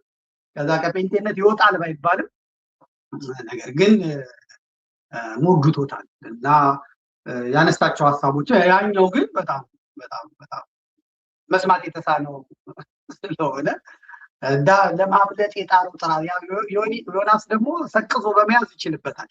ያው እንደው አንድ አይነት እምነት ስለሆኑ መጋባት አልፈለግም እንጂ ሰቅዞ ነው የያዘው እና ስም ያስቆጥረዋል። ለገሌን የት ያውቀዋል? ፌስቡክ ላይ ነው እና ፌስቡክ ላይ እንዴት ይመጡላል? ዘበነ እንደዚህ ብሎኝ እንደዚህ ብሎኝ እንደዚህ ብሎኝ ለአንድ ሰውዬ ነግሮ ይርማም እንደዚህ ብሎ ስለሱ አይደለም ይኸው መጥተውልሃል፣ ይነጋገራሉ። ተነጋገር። እኔ አንተን ነው የምጠይቅህ። ላለ በቃ ለመሮጥ መከራውን አየ መከራውን አየ። ራሱን ደግሞ አነበበ። ቅዱስ ጳውሎስ ጨርቃቸውን እየወሰዱ ሄደው ይድኑ ነበር። ጨርቅ ተቆርጦ ሄዶ ጨርቁ ሄዶ ሰው ጳውሎስ ሲጋራ ያለ ጨርቁ ግን ሄዶ በሽተኛው ላይ ያርፋል። ከዛ ይድናል። ራሱ ካነበበ በኋላ ደነገጠ። ቀለሜ ልጆች ደግሞ ገቡ፣ ኦርቶዶክሳውያን ገቡ። እያየኋቸው ነው እና በቃ እሺ ከኛ ጋር እንነጋገር ምናምን ሲሉት ስነስርዓት ያሰዳዳል። ዶርቻ ጋር በጣም አደረገና ባሉ ተከተሉኝ፣ እዛ ኑ እኔ ቤት ኑ አለገባ። ካዛ መጡ። ያው ነቲጂ ነቲቲ ነቡቺ ምናምን በጣም ሴቶች ናቸው እዛ ደግሞ የሚበዙ። አንደኛ የህዝብ ብዛትም ያው ወንዶች በጦርነትም በበሽታም እያለቁ ስለሆነ እዚህም እዛ ሴት ይበዛል። ግን ቀለሜ ጋር ደግሞ በጣም ሴቶች ይበዛሉ። በእውነት እጅ ደህና ነሽ እንደምንደሳቲቲ ደህና ነሽ ይላል። ለማንኛውም በእንዳልክ ጉዳይ ዮናስ ማኛው ትላንት ሲል ነበረ። ከዚህ በተረፈ ጥሩ ጥያቄ ጠይቋል እንትና እንዳልክ ላነሳው ነገር ኦርቶዶክሳውያን ላይ ሲሆን ብቻ ነው። ሀጂ ሙፍቲ ሞተው ምንም ማለት እስልምናን መናገር ዋጋ ያስከፍላል። እስልምናን መናገር ቀላል አይደለም እና እስልምናን መናገር ዋጋ ያስከፍላል እና ጴንጤ ለእስልምና ጭራ ቆርጦ እስልምናም የሚወደው የጽንፈኛው እስልምና ቡድን የጥንቱ እስልምና ማለት አይደለም፣ የጽንፈኛው ከኦርቶዶክስ ካልፈረሰች ኢትዮጵያን መጠቅለል አንችልም የሚለው ጽንፈኛውን ስልጣንም ገንዘብም ባንክም ታንክም ያለው ቡድን ኦርቶዶክስን ሲሰድብለት አንጀቱ በቃ ቅቤ ይጠጣል እና ተመጋጋቢ ናቸው ማለት ነው። በዛ ሁሱ የሚባል ደግሞ በጣም በእስልምናው ዲን ተወዳጅ ነው፣ የሚሰጥ ነው፣ ዳዋ የሚሰጥ ነው። በቃ እንትን ፈትዋ ነው ምናምን ይሰጣል። እንደዚህ አድርጉ ምናምን ማለት ይችላል። እሱም የሆነች ነገር ጽፎ አይቼዋለሁ። ልክ አያችሁ እነዚህ ጽንፈኞቹ ተመጋጋቢ ስለሆኑ እሱም ጽፏል አይቻለሁ። ወንድማችን ካየ ንገርልን እንጂ ምንድን ነው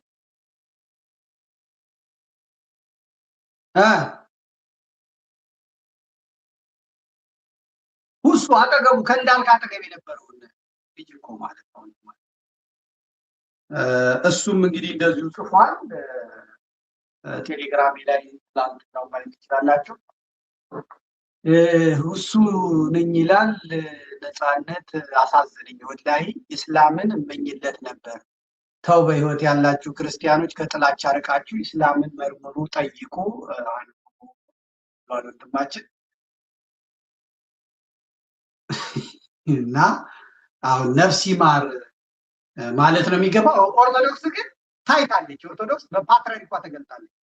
ፓትርያርክ ቅዱስ አቡነ ማትያስ የሀጂ ሙፍቲ ቀብር ላይ ሄደው እንባቸውን የሆነ ስለ ሃይማኖት አይደለም፣ ስለ እስልምና አይደለም፣ ስለ ጓደኛቸው ወንድማቸው የሀገራቸው ሰው በእምነት እኩል ያገለገሉትን ብለው እንባቸውን በዚህ በአራት መታ ያፈሰሱት።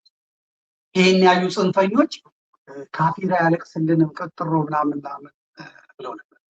ክርስትና በሚገለጠው በኦርቶዶክስ ቤተክርስቲያን ብቻ ሰው ሲሞት ነፍስ ይማር ይባላል። ባህል በየትኛው እኔ በጥንታውያን እስላሞችም ዘንድ እንደዚሁ ነው የሚመስለኝ እና በዚህ አልፋለና ነፃነት ከነዚህ ትንሽ ቆሻሻ ሀሳብ ካላቸው ሰዎች በስተቀር በአጠቃላይ የተሰራው ነገር የሚከፋው ነገርና ትንሽ ነፃነትን ያደርግ የነበረው ዘንድሮ በህዳሴው ግድብ ላይ ለአዲስ ዓመት አብይ አህመድ መቼም የሚበልጠው ኮሜዲ አይፈልግም። ኢትዮጵያ ውስጥ ስሙ የገነነ ሰው አይፈልግም። ምክንያቱም ኢኮኖሚው ላይ እሱ ነው፣ ኮሜዲው ላይ እሱ ነው፣ ቲያትሩ ላይ እሱ ነው። ይቀናል። በቃ መልአከ ሞት ነው። እሱ ያቀፈው በሙሉ ይሞታል። እሱ የጠራው በሙሉ ይሞታል። የሚድነው ጴንጤ ከሆነ ብቻ ነው። የሚያጥፋቸው ሰዎች የሚይዛቸው ሰዎች ተሸምልለው ጴንጤ ከሆኑ መንፈሱ አይገላቸውም። ኦርቶዶክሳውያን ከሆኑ ምናምን ነፃነት ከዛ አይ ውስጥ ገባ፣ አፍ ውስጥ ገባ። ብዙ ሰዎች አልወደዱትም ያን በማድረጉ። ቢሆንም ግን ብዙዎች ያከብሩታል። ግን አሳጣው።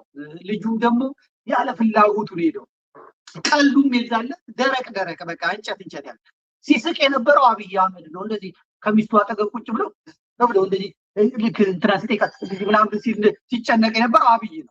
በቃ ቲያትር ስለሚያይ ጩጬ ስለሆነ እሱ ራሱ እያለ የሚናገረው ነገር ያጣላልኛል አያጣልልኝም ብሎ ሲል የነበረው እሱ። አሁን ግን ነፃነት ሲሞት አበባ እንኳን አላከም። ጠቅላይ አብይ አህመድ አበባ አላከም። ዳንኤል ክብረትን አላከው። ለደበበ እሸቱ ሲያንጋጋ የነበረው አላው እንትናን የቀበረው ህዝብ ነው፣ ሀገር ነው የቀበረው፣ ባለሙያዎች ናቸው የቀበሩት። አብይ አህመድ ነካው። ጥምቀት በዚህ ላይ እጣን ሊጨስበት ነው። በዚህ ላይ ደግሞ ነፃነት ሊባልበት ነው። ሁለቱንም የማልሰማበት ሊሄድ ብሎ ወንዝ ለወንዝ ጋራ ለጋራ ያው ሸንተረር ለሸንተረር ሲዞር ዋለ ማለት። በቀደም ዕለት የቅድስት ሥላሴ ካቴድራል እንመጣበታለን በአይሾ ስፒድ ጊዜ። ከዛ በኋላ የእስራኤል ባንዲራ ነበር የተሰቀለባት። ግን ነፃነት ዛሬ ሲባል የኢትዮጵያ ባንዲራ ነው የተሰቀለው። 60,000 ሰዎች ነበሩ ሲመለከቱት የነበረው ማለት ነው። ይሄንን እንነጋገርበታለን ለምን እንደሆነ ሀሳብ ሰጥቼ አልፋለሁ። ይሄ የራሴ ምልከታ ነው። ሀሳብ ሰጥቼ አልፋለሁ። በቀደሙን ፕሮዲውሰራችን ተካ ብታደርግልኝ ጥሩ ነው። የእስራኤሉን የቅድስት ሥላሴ ካቴድራል የእስራኤል ባንዲራ ሰማያዊና ነጭ የሆነበትን መከራ ይሄ ቅድስት ሥላሴ ካቴድራል ነው። የጥር ሥላሴ ሲከበር ነው። ስለዚህ መድረኩ እንዲኮር ያደረጉት ሰዎች በእስራኤል ባንዲራ ነው የተደረገው። እስራኤል በጣም አሁን በሥላሴም አታምንም። እስራኤል በአብ ወልድ መንፈስ ቅዱስም አታምንም። እሷ አንድ አምላክ ብቻ ብላ ነው የምታየው። ቅዳሴውም ማሌቱ ምንም አያገባትም። ግን በኢትዮጵያ ምድር ላይ በኢትዮጵያ ቤተክርስቲያን ላይ መሆን ያለበት የኢትዮጵያ ባንዲራ። ኤርትራ ስትሄዱ የኤርትራ ነው፣ ኬንያ ስትሄዱ የኬንያ፣ አሜሪካ ስትሄዱ የአሜሪካ ነው፣ ጀርመን ስትመጡ የጀርመን። ኢትዮጵያ ስትመጡ ግን ይሄ የኦሮሞማው ኃይል ከመጣ በኋላ ያን ከለር ስለሚጸየፈው ቢያንስ ወደዚህ እናቅርብ ብለው ብዙ ፓስተሮችን በዚህ በእስራኤል ጉዳይ ላይ ነው ያሉት። በቸርችም የሚሰበከው እስራኤል ናት። ግን እስራኤል አይሁድ ናት። ለፕሮቴስታንቱ ምን እንደሆነች አላውቅም። ራባይ የሆኑ ሰዎች መጥተው የእስራኤል ፓስተሮችን ያው እንደምታዩት ሲድሩ ሲመርቁ እናያቸዋለን። አይሁድ ሆኖ ደግሞ ስለ ኢየሱስ ክርስቶስ የሚገርም ነው። ብቻ ይሁን የፈለገ ይሁን ይሄ ነበር። ዛሬ ግን ያው በዓለ ጥምቀትም ነው። ግን ነፃነት በሚሞትበት ግን የእስራኤል ባንዲራ ጥጉን ይዞ የኢትዮጵያ ባንዲራ የኢትዮጵያ ሰንደቅ ዓላማ በቅድስት ሥላሴ መንፈሳዊ ካቴድራል ላይ እንደምታዩት ከነገ አሁን ሰዎች ሲመለከቱ ኢትዮጵያ ቸርች የኢትዮጵያ ቤተክርስቲያን የት ነው ይሄ ምናምን ይላሉ ማለት ነው። እንግዲህ ወደ 60,000 ሰዎች ነበሩ በቀጥታ ስርጭቱ ሲከታተሉ የነበረው።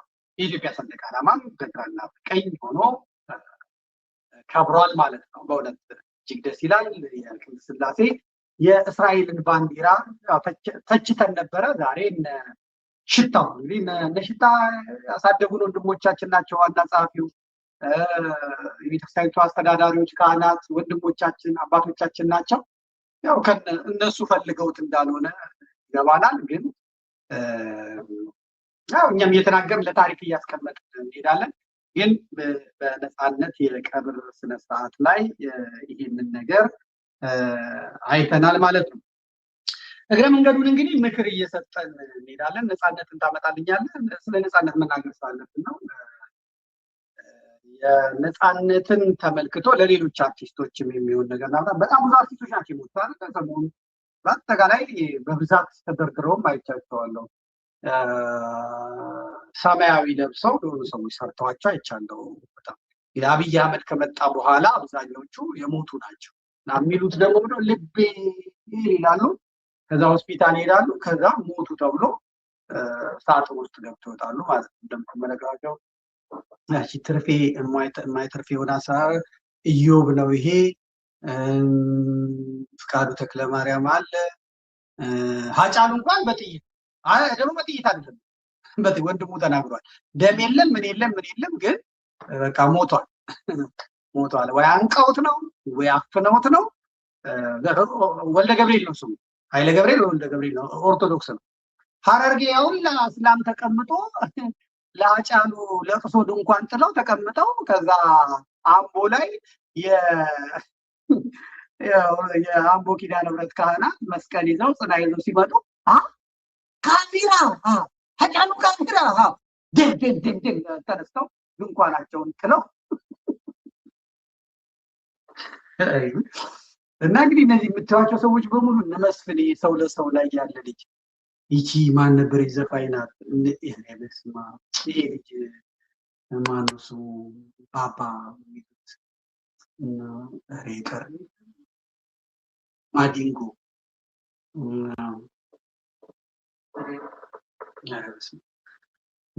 ገነነ መኩሪያ ታውቁታላችሁ። ኢትዮጵያ የሆነ ገነነ መኩሪያ ወንደሰን አውራሪስ የሚባለው ባለፈው ነው። ዳዊት መነጽር ያደረገው ትግሬ ነው። ከአጫሉ አጠገብ ያለው ትግሬ ነው። ታምራት ደስታ ዛጋለ አጫሉ አጠገብ ያለው ዳዊት ነው። ዳዊት እንግዲህ ኢትዮጵያን ሰንደቅ ዓላማ የሚለብስ ነው። በጁንታው ጦርነት ጊዜ እኔ ኢትዮጵያዊ ነኝ፣ የዘር ውስጥ አልገባም፣ በቃ እኔ ትግሬ ብሔሬ ትግሬ ነው ግን ኢትዮጵያዊ ነኝ በቃ ብሎ ዳር ቆሞ ነበር። ከዛ ደረቴን አለ በእግሩ ሆስፒታል ሄደ። ከዛ ያው ሞተ ማለት ነው። እና በጣም ብዙዎቹ ሰዎች በዚህ መልኩ ነው የጸዱት። ስለዚህ ለአርቲስቶች ትንሽ ምክር ቢጤ ሰተን እናልፋለን ማለት ነው። ምክንያቱም ይሄ መሰማት ከሆነ ማለት ነው። እንግዲህ እኔ ያው ዘመደ ብዙ ነኝ፣ ብዙ ሰዎችን አገኛለሁ፣ ብዙ ሰዎችንም አውቃለሁና አነጋግሬያቸው ነበረ። ያሉኝን ለእናንተ ማንበብ ለማትወዱ ሰዎች በጽሁፍ ደግሞ ትንሽ እሰጣችኋለሁ ማለት ነው።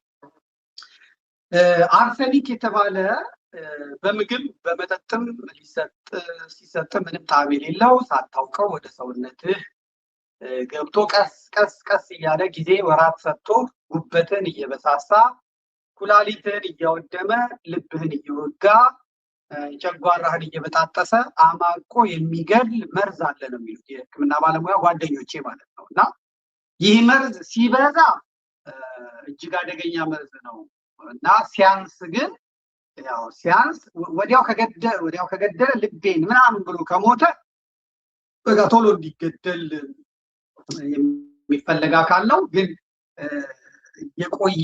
የቆየ እያጠቆረ እየበሳሳ የሚሄድ ከሆነ ቀን ተቆርጦለት በዚህ አካባቢ ቢሞት ተብሎ ቀጠሮ የሚያዝለት ነው ማለት ነው። እንግዲህ በዚህ መርዝ ወያኔዎች በጣም ብዙዎችን እንደፈጇቸው ይነገራል። ይሄ አርሲኒክ የሚባል መርዝ ነው አሉ። በጣም ከውሃ ጉድጓድ ዝቃጭ ከምንትዝዬ የሚገኝ ነው አሉ። እንዴት ከዛ ውስጥ የሚገኝ አላውቅም። ሕክምና ሙያ ስለሌለኝ ይህንን የማውቀው ነገር የለም። ለምሳሌ የኦሮሚያ ክልል ፕሬዚዳንት የነበሩት አቶ አለማየሁ አቶምሳ ይባላሉ።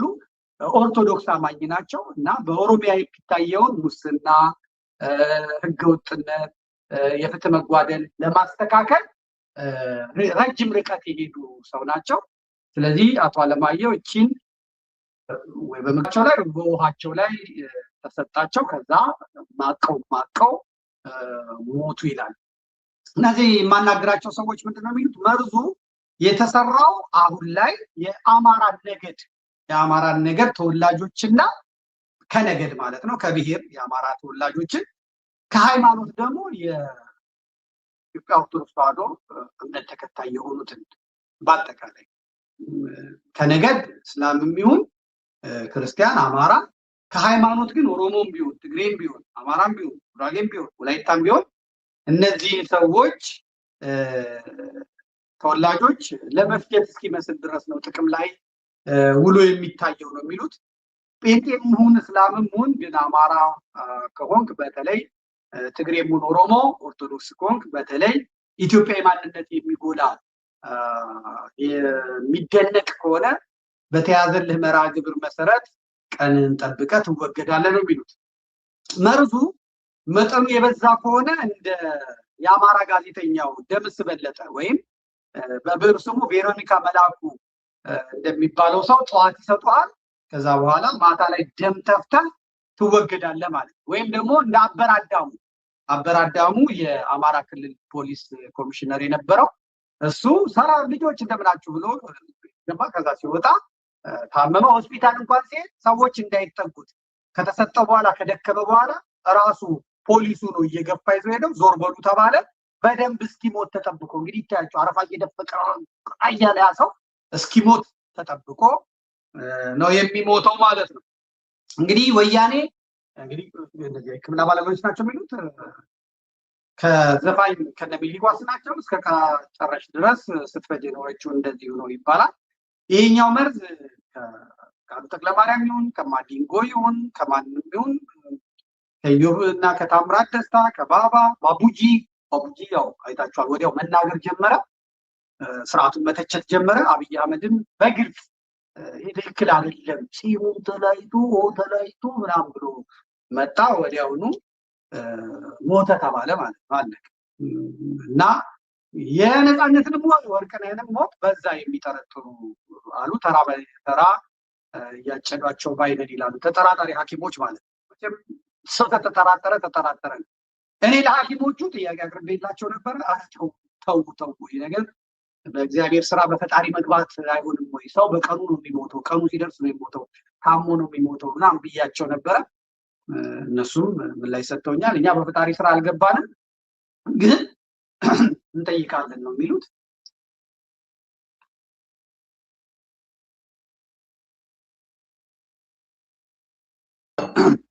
እንጠይቃለን ነው የሚሉት። የምትመለከቷቸው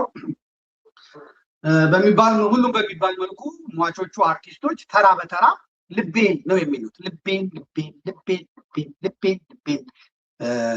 ነው የሚሉት እና ልቤን እያሉ ነው ክልትው ብለው ድፍት ብለው የሚሞቱት ማለት ነው። እንደነገርኳችሁ ከአጫሉ ሁንዴሳ በስተቀር እና ያቺ እንትናም ያው የመኪና ግጭት ነው።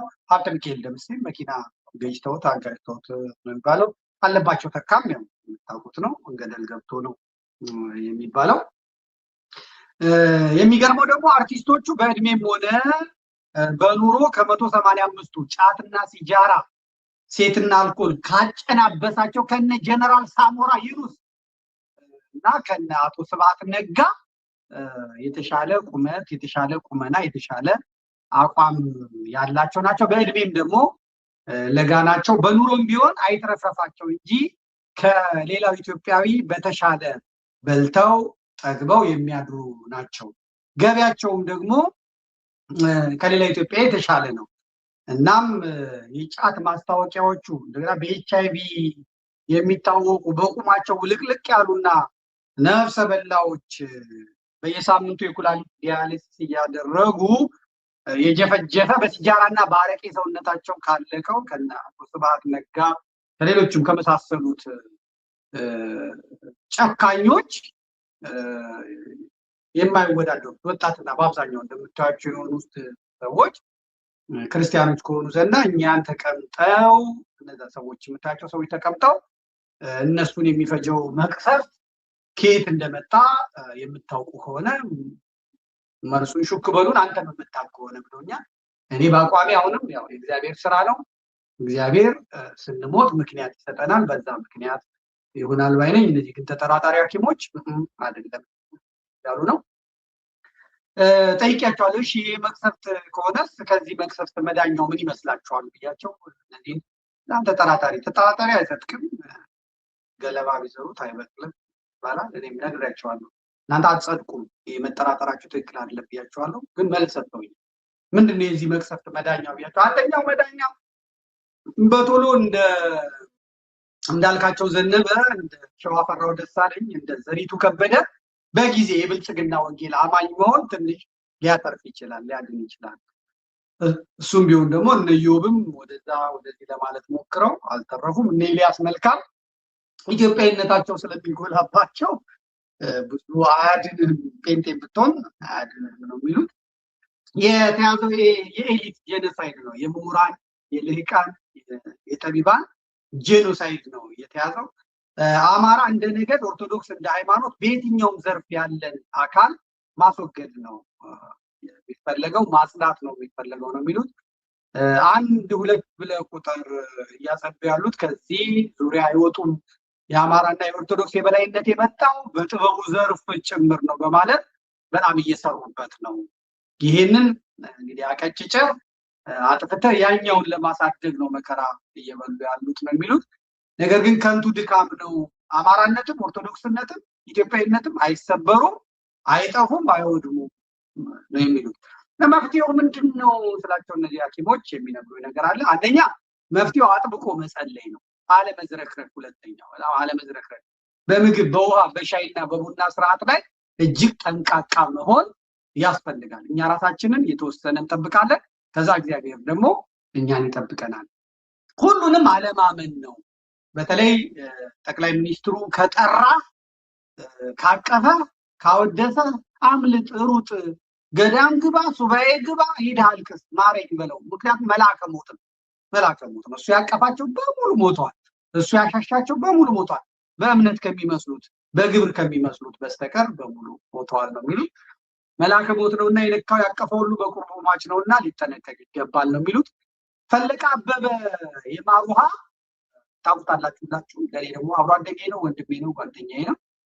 አብይ ጠርቶ የመጽሐፉን ምረቃ መድረክ እንዲመራ አደረገው። የሆኖች ሀገር ዜጎችም ላይ ያለ የአፍሪካ ምናምን ላይ እንዲመራ አደረገው። ፈሌ ከልጅነቱ ጀምሮ ደፋር ነው፣ ጎበዝ ነው፣ አዋቂ ነው። ብቃቱን በመድረኩ ላይ በሚገባ አሳየ እና ፈለቀ አልቆየም፣ ወዲያው ነው ፓራላይዝ የሆነው። አፉ ተጣመመ፣ እግሩ ተጣመመ፣ ፈሌ እንደዚህ ሆነ ማለት እና እዚህ ላይ ስለፈሌ እኔም መሰክረው ነው። ፈለቀ አበበ አብሮ አደግ ጓደኛዬ ነው። የቅዱስ ጊዮርጊስን ፊልም ስሰራ ቃሉ ተክለማርያምን፣ መሰረት መብራቴን፣ ደረጀን፣ ዘላለምን፣ ሰላማዊትን በሙሉ የጠራልኝ ወንድማችን ነው ማለት ነው ፈለቀ አበበ። እና እሱ ራሱም ደግሞ እንደ ቅዱስ ጊዮርጊስ ሆኖ በጣም ብዙ ነው ሆኖ የሰራው። በተለይ ዋናውን ሜን ካራክተሩን ወስዶ የሰራልኝ ለእኔ ፈሌ ነበር ማለት ነው። ታሞ ደግሞ የታከመው እዚሁ እኔ ያለሁበት በስደት ያለሁበት ሀገር ጀርመን መጥቶ ነው የታከመው። መጥቶም ደውሎልኝ ነበረ ብንገናኝ ብሎ ነበር። ያው እኔ ደግሞ የለም ባለበት እግዚአብሔር ሰላሙ ከአንተ ጋር ይሁን ብዬዋለሁ። እንግዲህ በሃይማኖትም በኑሮ አሁን ምን ላይ እንደሆነ ሃይማኖቱ ምን እንደሆነ አላውቅም። በፊት ግን ኦርቶዶክስ የቀጨኔ መድኃኔዓለም ልጅ እንደሆነ አውቃለሁ ማለት ነው። ፈሌ ሰማይ ከሆነ እግዚአብሔር ይማር፣ አክባሪ ነኝ፣ ወንድሜ ነህ። እግዚአብሔር ጤንነትን ይመልስልህ፣ ወደ ስራ የሚመልስን በእውነት የት ይደርሳል የምትባል ስለሆንክ ማለት ነው። እንግዲህ ነፃነት ወርቅነህም ዘንድሮ የአዲስ ዓመት መግቢያን ጉባ ህዳሴ ግድብ ካለበት ወስደው ሲያሳቅቁት ነበር። አብረን ያየነው ሁላችንም። ለብልጽግና ከፍተኛ ጥላቻ ያለው ህዝብ በዚያ ጉዳይ ላይ ነፃነት ላይ ፊቱን አዝሮ እንደነበር ቅድም ነግሬያቸዋለሁ። ሐኪሞቹ ናቸው የሚሉት ተወዳጅ፣ ተግባቢ፣ በዘር በሃይማኖት ያልዳጠረ፣ ሁሉን አዝናንቶ ሁሉን አስቆ የኖረና ልጅ በግድ ጎትቶ መልአከ ሞቱ አብይ አህመድ እንደ ልጅ እየተፍነከነከ የክልል ፕሬዚዳንቶችን ሲያስጠርባቸው ነፃነትን ከሚወደው ህዝቡ ሲነጥለው ነው የዋለው። ነፃነት ከዚያ ወዲያ ድባቴ ውስጥ ወደቀ። ለፍቅር ዋጋ የከፈለ ጠጪ ሰካራም ያልነበረው ነፃነት፣ ተወዳጁ ነፃነት እንደ ሌሎቹ ወጣት ታዳጊ የጥበብ ባለሙያዎቹ ጠዋት አመመኝ አለ፣ ልቤን ወጋኝ አለ፣ ሐኪም ቤት ገባ ተባለ። ከዚያ በነ ጉርሻ ፔጅ ነው የሚታወጀው። ያው በነ ጌጡ ተመስገን ጎኑ ታወጀ። እንደውም ጉርሻማ ወይ ጠብቁን የሆነ ታዋቂ አርቲስት ሞቷል አጣርተን ነግራቸዋለን ትንሽ ጠብቁን ይላል ያጓጓ ማለት። ሰሞኑን ግን ሌላው ደግሞ ያው ቃሉን የሚያውቀው ሰው ሰሞኑን አንድ ታዋቂ አርቲስት ይሞታል ብሎ የለጠፈም ሰው አለ ማለት ነው እዛው ኢትዮጵያ ውስጥ ካሉት ማለት ነው። ይሄ ሊታወቅ የሚችለው የመንፈስ ቅዱስ መገለጥ ምናምን ሳይሆን አርሰኒክ ይመስለኛል። አርሰኒክ በጣም ከባድ ነው በጣም ከባድ ነው አርሰኒክ። አሁንም መፍትሄው አጥብቆ ከመጸለይ ባሻገር ጠንቃቃ መሆን ነው። አርሰኒክ የተባለው ገዳይ መርዝ ወዲያው አይደፋህም። ከበዛ ነው ጠብ ደፍም የሚያደርግና በነገዳቸው አማራ በሃይማኖታቸው ኦርቶዶክስ የሆኑ አርቲስቶች በየትኛውም የቴሌቪዥን ቶክ ሾውም ሆነ በየትኛውም ቃለ መጠይቅ ለኢንተርቪው ሲቀርቡ በኩባያ የሚቀርብላቸውን ውሃ ባይጠጡ ይመከራል ይላሉ ሐኪሞቹ። በቃ ባይጠጡ ነው የሚሉት። ገመዳ ሾው ላይ ይሁን ሰይፉ ፋንታው ሾው ላይ ውሃ መጠጣት ብዙ አይመከርም ነው የሚሉት። በፍጹም አይመከርም። ምንም እንኳን ሰይፉ ፋንታውን ከነገድ የጎንደር አማራ ቢሆንም ሐረር የተወለደ እሱም ኦርቶዶክስ ነው። ከሐሜት ወቀሳ እንዲድን ለአርቲስቶቹ ሰይፉ ፋንታውን የሚሰጠውን ውሃ ለሚመጡት በሙሉ በኩባያ እየቀዳ ነው የሚሰጠው፣ ቀድቶ ነው የሚሰጠው። ያንን ይጠጣሉ። ጥሩ አይደለም ነው ሐኪሞቹ ናቸው የሚናገሩት። እና ሰይፉ ፋንታውንም ብታቆሙ ወንድምህ ነኝ እመክርሃለሁ፣ በሃይማኖትም አንድ ነን እመክርሃለሁ። ከሐሜት ከወቀሳ እንድትድን ነው ሰይፉ የሚጠጣ ውሃ ባታቀርብ ጥሩ ነው የሚመከረው ነው የሚሉት። የሰይፉ ወንድም የአብይ አህመድ ፀጉር አስተካካይ ፂሙን የሚላቸው እሱ ነው የሚባለው። አብይን ሜካፕ የሚቀባው ቡቶክስ የሚወጋውም የሰይፉ ፋንታውን ወንድም ነው እየተባለ ነው ሰማው። ስለዚህ ውሃ ማጠጣት የግድ ከሆነ አርቲስቶቹ የራሳችሁን ውሃ ይዛችሁ ብትመጡ ወይም ሌሎቻችሁ ቢደረግ መልካም ነው። እና የአርሰኒክ የሚባለው መርዝ እጅግ አደገኛ ነው እና ገዳይ መርዝ ስለሆነ ያው ስራችሁን ለማስተዋወቅ ሰይፉ ጋር ትሄዳላችሁ። ሰይፉ በቃ አውራቸውና ዝም ብለህ ብቻ ወደናው ብትላቸው ጥሩ ነው። እነዚህ ሐኪሞቹ በጣም ተጠራጣሪ ስለሆኑ ማለት ነው። በጣም ይቅርታ፣ በጣም ተጠራጣሪ ስለሆኑ ማለት ነው። የትግርኛ ዘፋኝ መነጽር ያደረገውና አይታችሁታል። በጁንታ ጦርነት ጊዜ ኢትዮጵያ ሆኖ ተገኘ። የኢትዮጵያ ሰንደቅ ዓላማንም ለብሶ ታየ። ኢትዮጵያዊ መሆኑንም ወገተ። የሆነ ቀን ግን ልቤን አለ። በጣም ብዙ ጁንታዎች ተናደውበት ነበር። ከዛ ኢትዮጵያዊ መሆኑን የወገተው ሰው ወደ ሆስፒታል በእግሩ እየተራመደ ሄደ። ጋቢ ለብሶ ሆስፒታል ውስጥ ቁጭ ብሎ ነበር። ምርመራ ክፍል ተብሎ ገባ። ከዛ በኋላ አንዴ ሞቷል ተባለ፣ ወጣ ማለት ነው። እና ለዛ ታምራት ደስታን ማየታችሁት እንደሆነ ልቤን ያለ ነው ሄደው ሐኪሙ ጋር ደረሰ፣ ያው ሞተ ማለት ነው። ወንድማችን ትናም እንደዚሁ ማዲንጎም እንደዚሁ ልቤን ከተባለ ትንሽ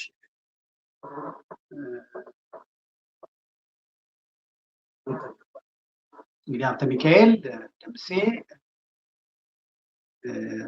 ማይትርፌ ደግሞ አጫሉ ሁንዴሳ እነዚህ ሁለቱ በመኪና ተጋጭተው ነው። አጫሉ ሁንዴሳ ግን ያው አንቀው ነው የገደሉት ነው የሚባለው ማለት ነው። እና ተረኛ ሟቾች ካላችሁ በተቻላችሁ መጠን አትዝረከረኩ። ያ አለበለዚያ ከሞታችሁ በኋላ ግን እንዳልክና ሁሱ ናቸው ያላግጡባችሁ። በኢትዮጵያ ውስጥ አዲስ ኢየሱስ መጥቷል። አዲስ ኢየሱስ መጥቷል። ያንን ኢየሱስ ያልተቀበለ ስራ አያገኝም፣ ስልጣንም አያገኝም፣ ቢዝነስ መስራትም አይችልም፣ ነጋዴ መሆን አይችልም። የአዲሱን ኢየሱስ የማይቀበል ማለት ነው። የብልጽግና ኢየሱስ እስላሞችን የሚያከብር ነው፣ ካቶሊኮችን የሚያከብር ነው፣ ኦርቶዶክሶችን የሚሳደብ ነው፣ የሚረግም ነው። በተለይ አማራ የሆኑትን ኦርቶዶክሶች ደግሞ በጣም የሚጸየፍ ነው። አይደለም በቁም ሞተህም የሚያሾፍብህ ነው፣ የሚያላግጥብህ ነው አዲሱ ኢየሱስ።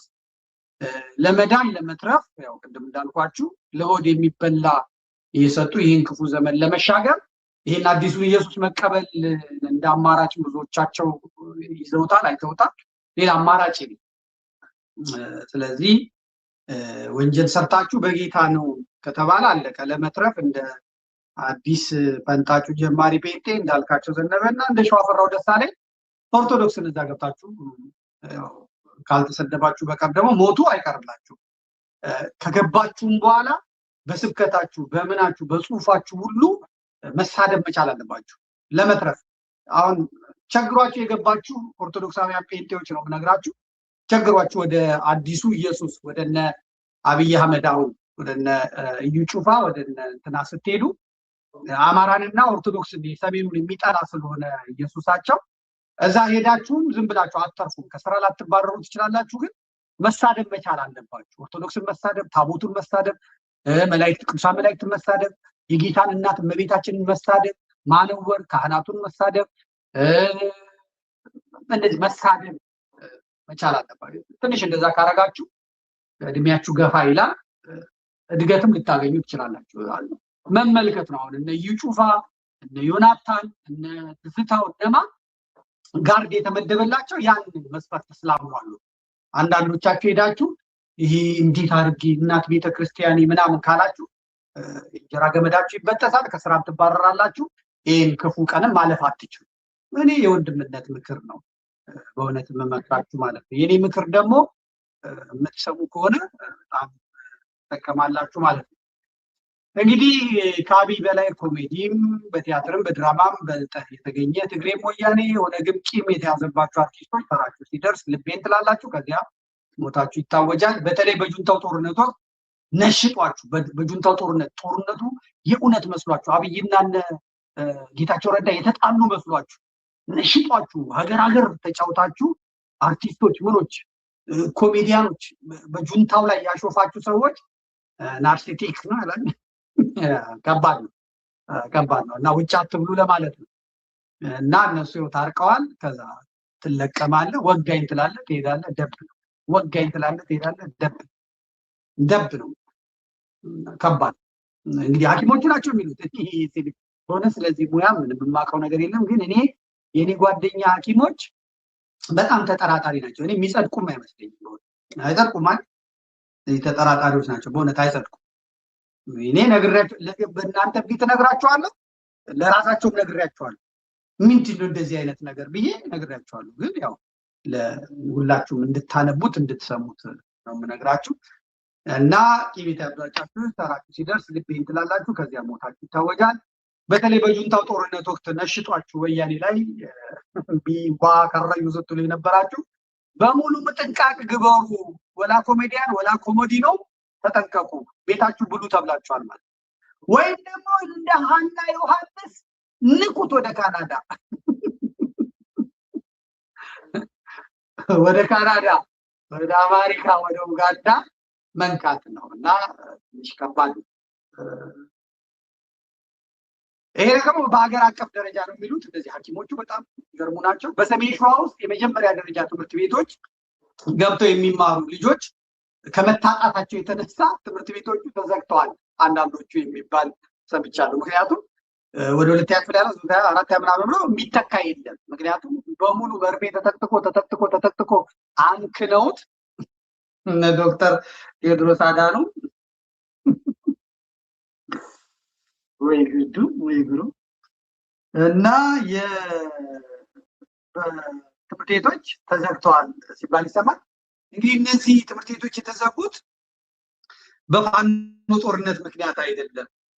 አማሮች እንዳይወልዱ ስላመከኗቸው ነው። እኔም ራሴ ባይናቸዋለሁ። ጎጃም አቡነ ዘራብሩ ገዳም ጸበል ከሚጸበሉት 95% መካከል ሴቶቹ ልጅ መውለድ ባለመቻላቸው እግዚአብሔርን በእንባ ደጅ የሚጠሩ ናቸው። ይገርማቸዋል። ደጅ የሚጠሩ ናቸው በእንባ ማለት ነው።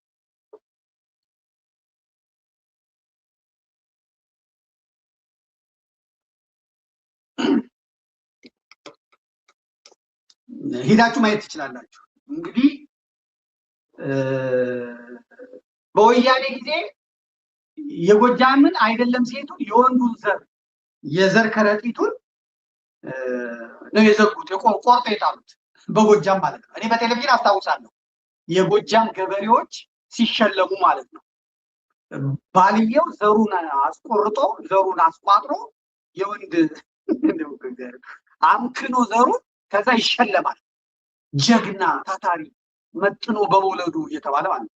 ትግራይ በገፍ እየወለድክ ሌላ ቦታ በገፍ እየወለድክ አማራው ጋር እንደዚህ ማድረግ በእውነት ጥሩ አይደለም።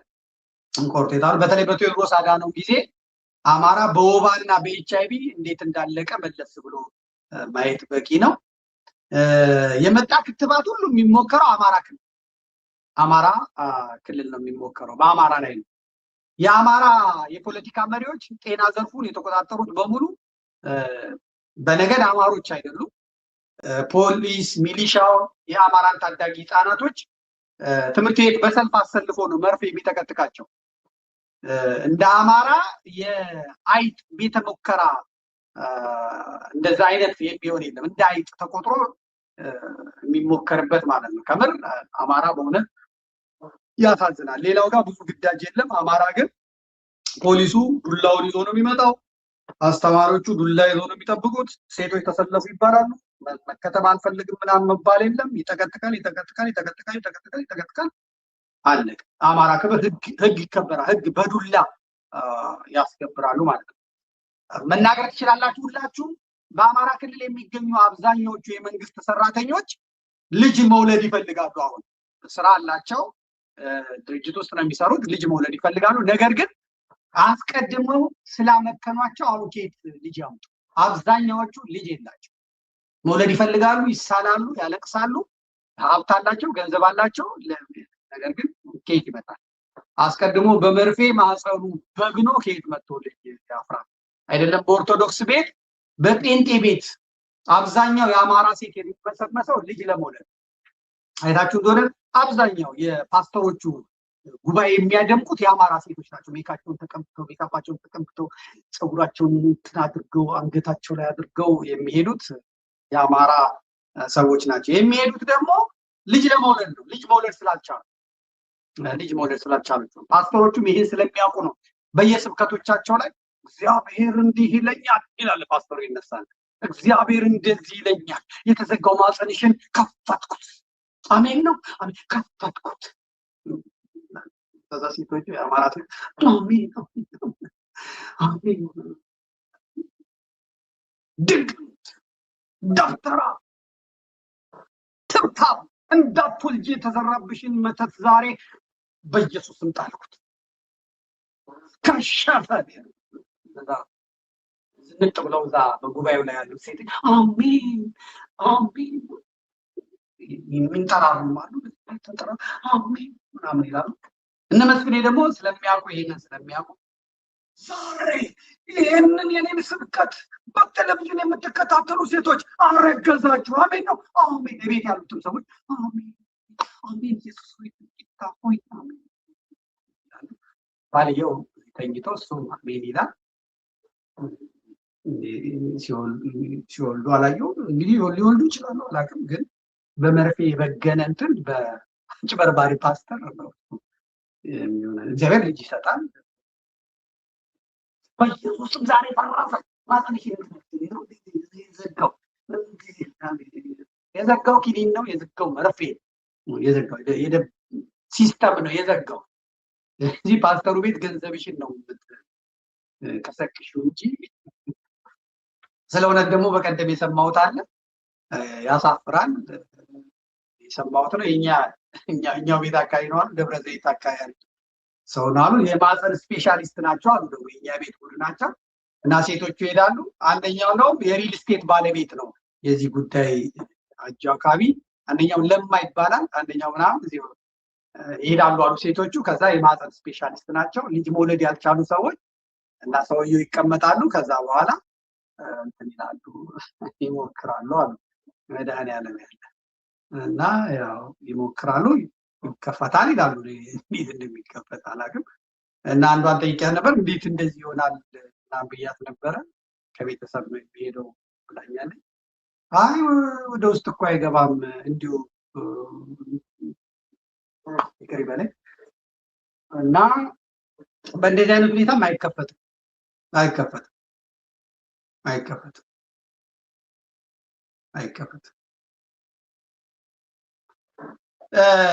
ትላንት ያነበብኩት አንድ እንትን ነበረ። ከወለጋ የሚኖሩ አማሮች በወለጋ አይደለም መታከም ሐኪም ቤት መሄድ እየተከለከሉ መሆናቸውን ሲናገሩ አንብቤያለሁ ከአንድ ሚዲያ ላይ ማለት ነው። በወሊድ ምክንያት የገቡ ወይም እናትየው አሊያም ልጅየዋ በህይወት እንደማይወጡ ነው የሰማሁት። ወለጋ ውስጥ ማለት ኦሮሚያ ወለጋ ውስጥ በተለይ ነቀምት ምናምን አካባቢ በህይወት እንደማይወጡ ወይ ልጅ ወይ እናት እንደማይወጡ ነው የሰማሁት። ይህም ራሱን የቻለ ጄኖሳይድ ነው እና የአንድን ማህበረሰብ የሕክምና ካባ አድርጎ እንዲህ አይነት ወራዳ ስራ መግባት ነገ የሚመጣው ተገልብጦ የሚመጣው ነገር ጥሩ አይመጣም እና ካነበብኩት ዜና ላይ ከወለጋ የሕክምና የተከለከሉ አማሮች በረሃውን በስቃይ አባይን ተሻግረው ደብረ ማርቆስ ለመታከም ጎጃም ቢመጡም ደብረ ኤልያስ ላይ የብአዴን ፖሊሶች ይዘዋቸዋል። እነዛን ሰዎች በዛ የሚሉት እስላሞች ናቸው እና ነፍሰ ጡር ሴቶችም አሉ ተሸክሟቸው በሳንሳ በምናምን ነው እንግዲህ የስንት ቀን መንገድ ይዘዋቸው ያመጡት እና የያዟቸው የብአዴን ፖሊሶች እነዛን በሙሉ እየጠፈጠፉ እየወገሩ ከነፎቶ ነው ያየሁት። እየጠፈጠፉ እየወገሩ እንዳስገቧቸው አይቻለሁ። ፎቶውንም ተመልክቻለሁ እግዚአብሔር በሚያውቀው እና እናንተ ሸረኞች፣ እናንተ ተንኮለኞች፣ እናንተ አሸባሪን የላካችሁ በኦሮሞና በአማራ ህዝብ መካከል ግጭት ለመፍጠር ነው። ኧረ አይደለም፣ መታከም አልቻልንም፣ ሊያክሙን አልቻሉ። ልትወልድብኝ ነው ከምትሞትብኝ እስቲ ደግሞ አማሮች ናችሁ ተብለናልና ደብረ ማርቆስ ስለሚቀርብ መኪናም ማተን በእግራችን ይመጣል ቤተሰብ ያለንን ቢሉም ጥፋ ከዚህ ያሉ ሴቶቹም ወንዶቹም የብአዴን እንግዲህ እንደዚህ ነው። ብአዴን አማራ ስላልሆነ አማራ ላይ ነው ጉልበቱን የሚያሳየውና ጠፍጥፏቸዋል። እንደውም አንዷ ነፍሰ ጡሯ ሚስት የአንደኛው ጆሮ ስለማይሰማ የሚባለውን እየሰማ ስላልሆነ ኧረ እሱ የቤት ሰው ነው እና ምንም የሚያውቀው ነገር የለም አትምቱት፣ እኔ ነኝ በነፍስ ተይዣለሁ፣ ለእኔ ሲል ይህን መከራ ፍዳ የሚበላው ስትል አንቺስ ምን አባሽ ነው እና ብለው ነፍሰ ጡሯንም መጥቷል። ምክንያቱም ብአዴን ያልኳቸው ብአዴን ፖሊሲ ብአዴን ምናምን ስሪቱ አማራነት አይደለም።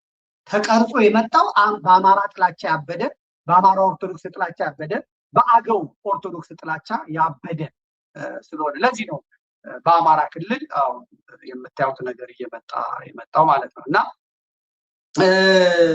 እነዚህ ሁሉ እየተፈጠፉ ደብረ ኤልያስ እንዳስገቧቸው የሚሰማውት ዘብጥያ ወርዷል የተባለው እና አማራ የገጠመው ፍዳ እንዲህ ያለ ነው። ነፍሰ ጡሯ ሚስት ተመታለች። በሀገሩ የሚደበደበው ሰው የተከበረ ሼክ ነው ብትልም ሼክ ሽውጣ ብለው ያው እንግዲህ ጨፍጭፈዋታል ነው የሚሉት። ነፍሰ ጡሯን እዚህ ጥፍ ያጠናግረዋታል ነው የሚባል። እንደ ሁልጊዜው እንግዲህ እንደምትመለከቱት ዘንድሮ አዲስ ዓመትና የመስቀል በዓል በአሩሲ ኦርቶዶክሳውያን ጭፍጨፋ፣ የልደት በዓል ደግሞ በጃን ሄኖክ ኃይሌ በብልጽግናው የጃን ሄኖክ ኃይሌ የምስራቅ ኦርቶዶክሶቹ የካቶሊኮቹ ፈረስ በጃን ሄኖክ ኃይሌ ኮንሰርት ምክንያት ተሸፍኖ ደብዝዞ ነው ያለው። የአሩሲ የወለጋ ኦርቶዶክሳውያን ጭፍጨፋ ማለት ነው። እንግዲህ የብልጽግና ሲመስለኝ ይሄ እኔ ነው። ለአሁኑ ጥምቀት ደግሞ በምን ያደር ከሐኪሞቹ ተነስቼ ነው ይሁን ብለን ስንጠብቅ ነበር ነው የሚሉት። ሐኪሞቹ ከባድ ናቸው መቼም። አርቲስት ነፃነት ተገኘ ነው የሚባለው። እንደ ፈለቀ የማር ውሃ ፓራላይዝድ እንዲሆን ያልተፈቀደለት ነፃነትን እያየ ነው። በጣም ተጎድቶ ማምቶ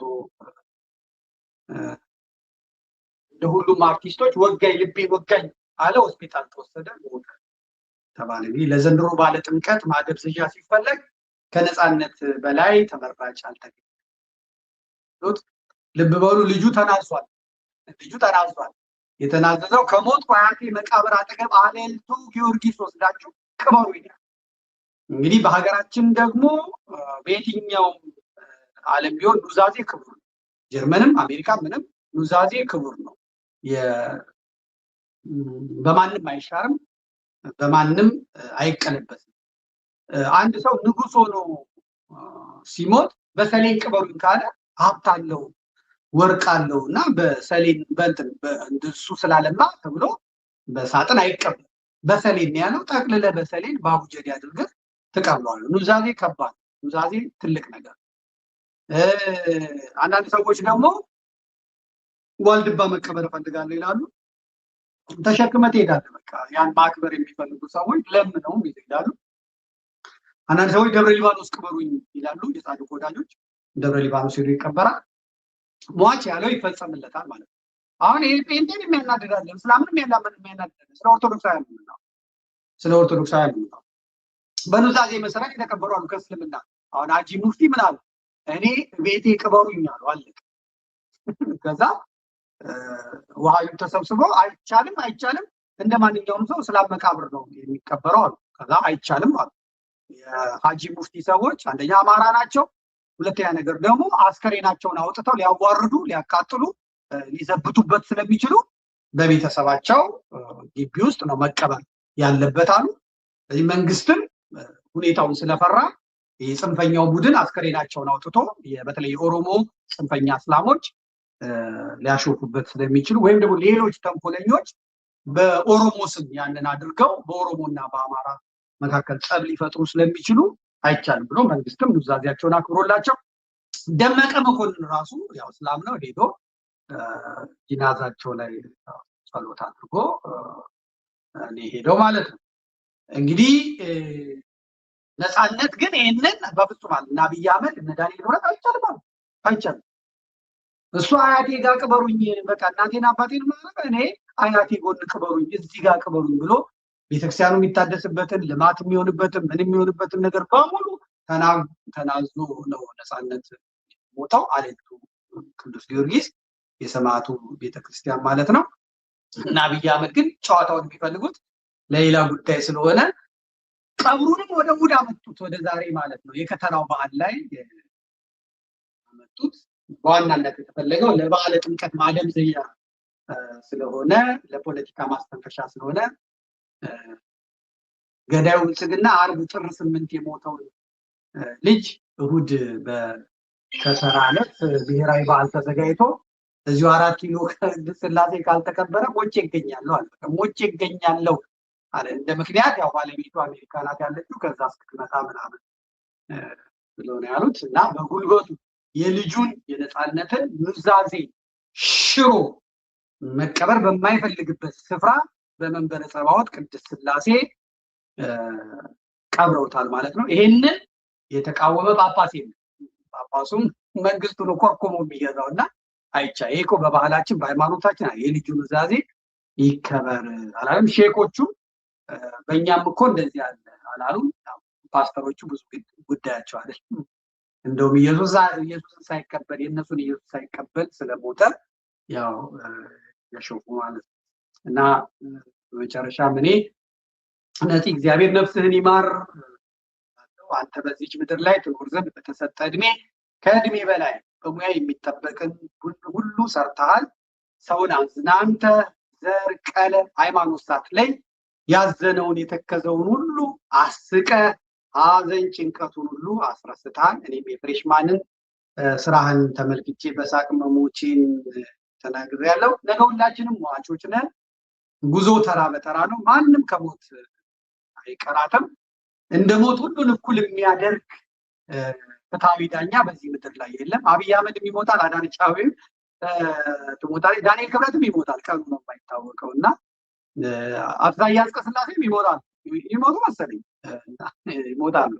ሽመልስ አብዲሳም ይሞታል፣ የሆነ ቀን ይሞታል። አሁን ዛሬ ብዙዎችን የሚገሉ ሰዎች እነሱ በተራቸው ይሞታሉ። እና በሰላም እረፍ ወንድማችን።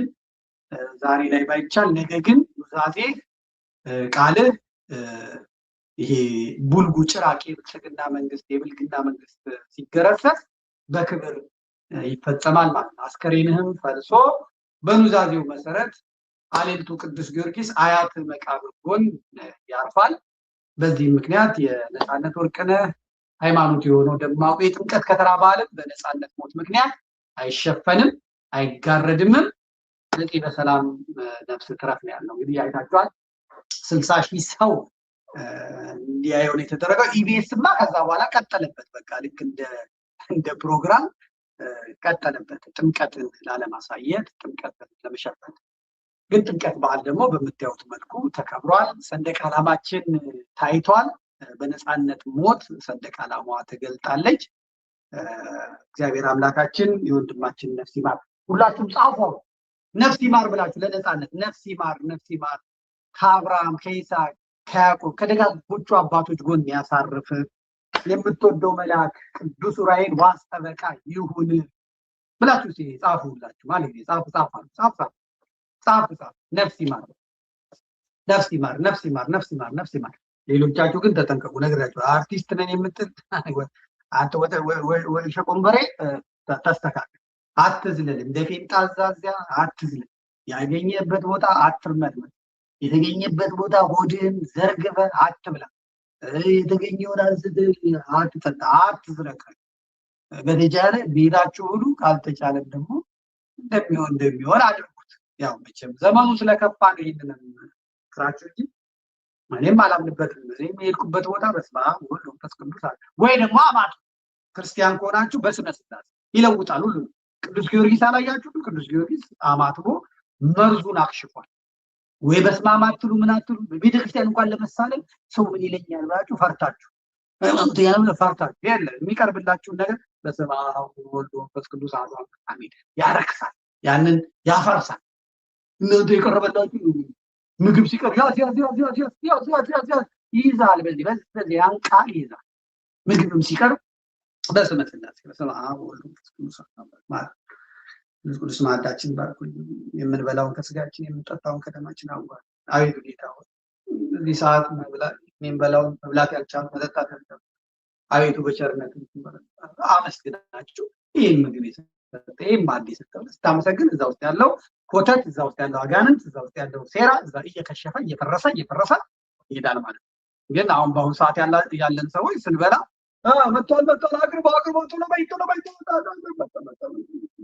ይቀርባል። በስመ አብ የሚባል ነገር ያዝ ብቻ አይደለም። ስግብግብነት ከኢትዮጵያ የስነ ምግባር ከምን የበለጠ ሴቶች በተለይ ዱርዬ ወንድ እንኳን ምንም ችግር የለም ይሳቅለታል። ሴቶች አሁን አንዳንድ ሴቶች በቲክቶክ እያየኋቸው እንዴት ሰው አንድ እንጀራ እንደዚህ ከቶ እንደዚህ ወዛደር ብሎ ጠርቶ ሌላ ሰው እንዲያስገባለት ይሄ ሴት አለ ሌላ ኃይል አብሮ ካሌለ በስተቀር እኛ ሴት እያየን ሴት እያየን በሴቷ ውስጥ ሌላ እንግዲህ ጥልሚያኮስ ራሱ ከሌለ በስተቀር የሰው ልጅ አንድ እንጀራ ጠቅልሎ ያው የሴት አፍ ያው በኢትዮጵያ ባህል ደግሞ በጣም ነውር ነው። እነሱ ጓዳ ይበሉና ብሉ ሲበቃኝ ማለት በሴቶች በኢትዮጵያ ባህል ኩራታቸው ድባባቸው ራሱ ያ ነው ደስ ይላል አይደል? ሴቶች ብሉ ሲባሉ ቁርስ ያደርጉና ጓዳ እኮ አበርከለች አብልተውታል። መቅመሱ ራሱ ቀኙ ሲቀምጡ እዛ በመጫው በዛ ምና ያለው እዛ እነሱ ዘግተው ነው የሚመጡ። ግን ብሉ ሲባሉ ኢትዮጵያ ሴቶች ቁርስና አበላላሳ ቄንጥ ናት በቃ ነው የሚሉት። እናቴ አሁን ሴት አንደኛ ጓዳ አትገባም፣ ኩሽና አታውቅም፣ የምታውቀው ነገር የለም። እዛ ውጭ ነው የለመደችው። አሁንማ ስጋ ቤት ሁላ ሴቶቻችን ናቸው። እኔ ሴቶቹን ለምን ስጋ ቤት ገቡ አላልኩም፣ ግን እዛ እንደዚህ ይዞ እንደወንድ እንደዚህ ደስ አይልም። ከወደዳችሁ ግን በስመ አብ ብላችሁ ለመብላት ሞክሩ። ወንድማዊ ምክሬን መቼም ፕሮግራሙ ነጭ ነጯን ስለሆነ ነግራችሁ ፈልጋለሁ። ሁሉ ነገር በስርዓት ደስ ይላል። ሁሉ ነገር በስርዓት ያምራል። ሁሉ ነገር በስርዓት ውብ ነው ሁሉ ነገር። አሁን ያላገባሽ ሴት ማን ነው የሚያገባት? ያ እንኳን ይሄ ጎረምሳው ብረት አንስቶ ስፖርት ሰርቶ ድንጋይ ሲገፋ ውሎ ከጓደኞቹ ጋር ቀርቦ እንደዚህ የሚበላው ሰው አንድ እንጀራ አይውጥ። በእውነት እኔ አንድ እንጀራ የሚውጡ ጎረምሶችን አላየሁም። ግማሽ አድርገው ሁለቴ ሶስቴ ሲበሉ ነው። ምን አይነት ሴት ነው እንደዚህ አንድ እንጀራ ይዞ ባልስ ታገኛላችሁ? ደግሞ ባለጌ ነው፣ ቴክኖሎጂው ባለጌ ነው፣ ያስቀምጣል። ከዛ ለልጆቻችሁ ነገር ያን ልታሳዩ ነው። በዚህ አይነት እኮ ወጥ የነካካው ልጅም ካገኛችሁ አትለቁምና የሚበላ ከጠፋ መሮጥ ነው። እናንተ ራም ነው በቃ አምልጥ ነው።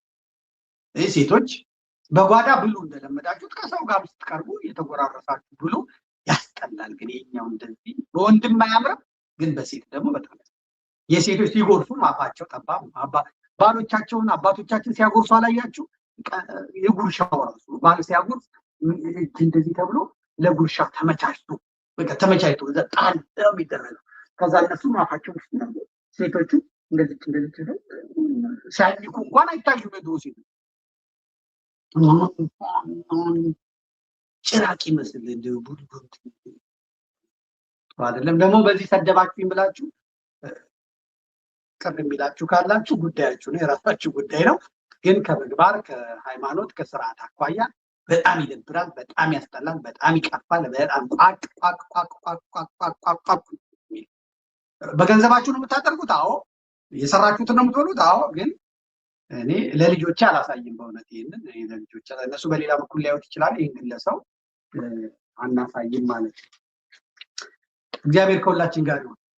ወንድማችንን ነፍስ ይማርልን። ብዙዎቻችሁ ነፍስ ይማራሉ እንዴ? እስቲ ነፍስ ይማራሉ። ነፍስ ይማር፣ ነፍስ ይማር፣ ነፍስ ይማር። በእውነት ነፍስ ይማር ነፂ፣ ነፍስ ይማር ነፂ፣ ነፍስ ይማር ነፂ፣ ነፍስ ይማር ነፂ፣ ነፍስ ይማር ነፂ፣ ነፍስ ይማር ነፂ፣ ነፍስ ይማር ነፂ፣ ነፍስ ይማር ነፂ፣ ነፍስ ይማር ነፂ፣ ነፍስ ይማር ነፂ፣ ነፍስ ይማር።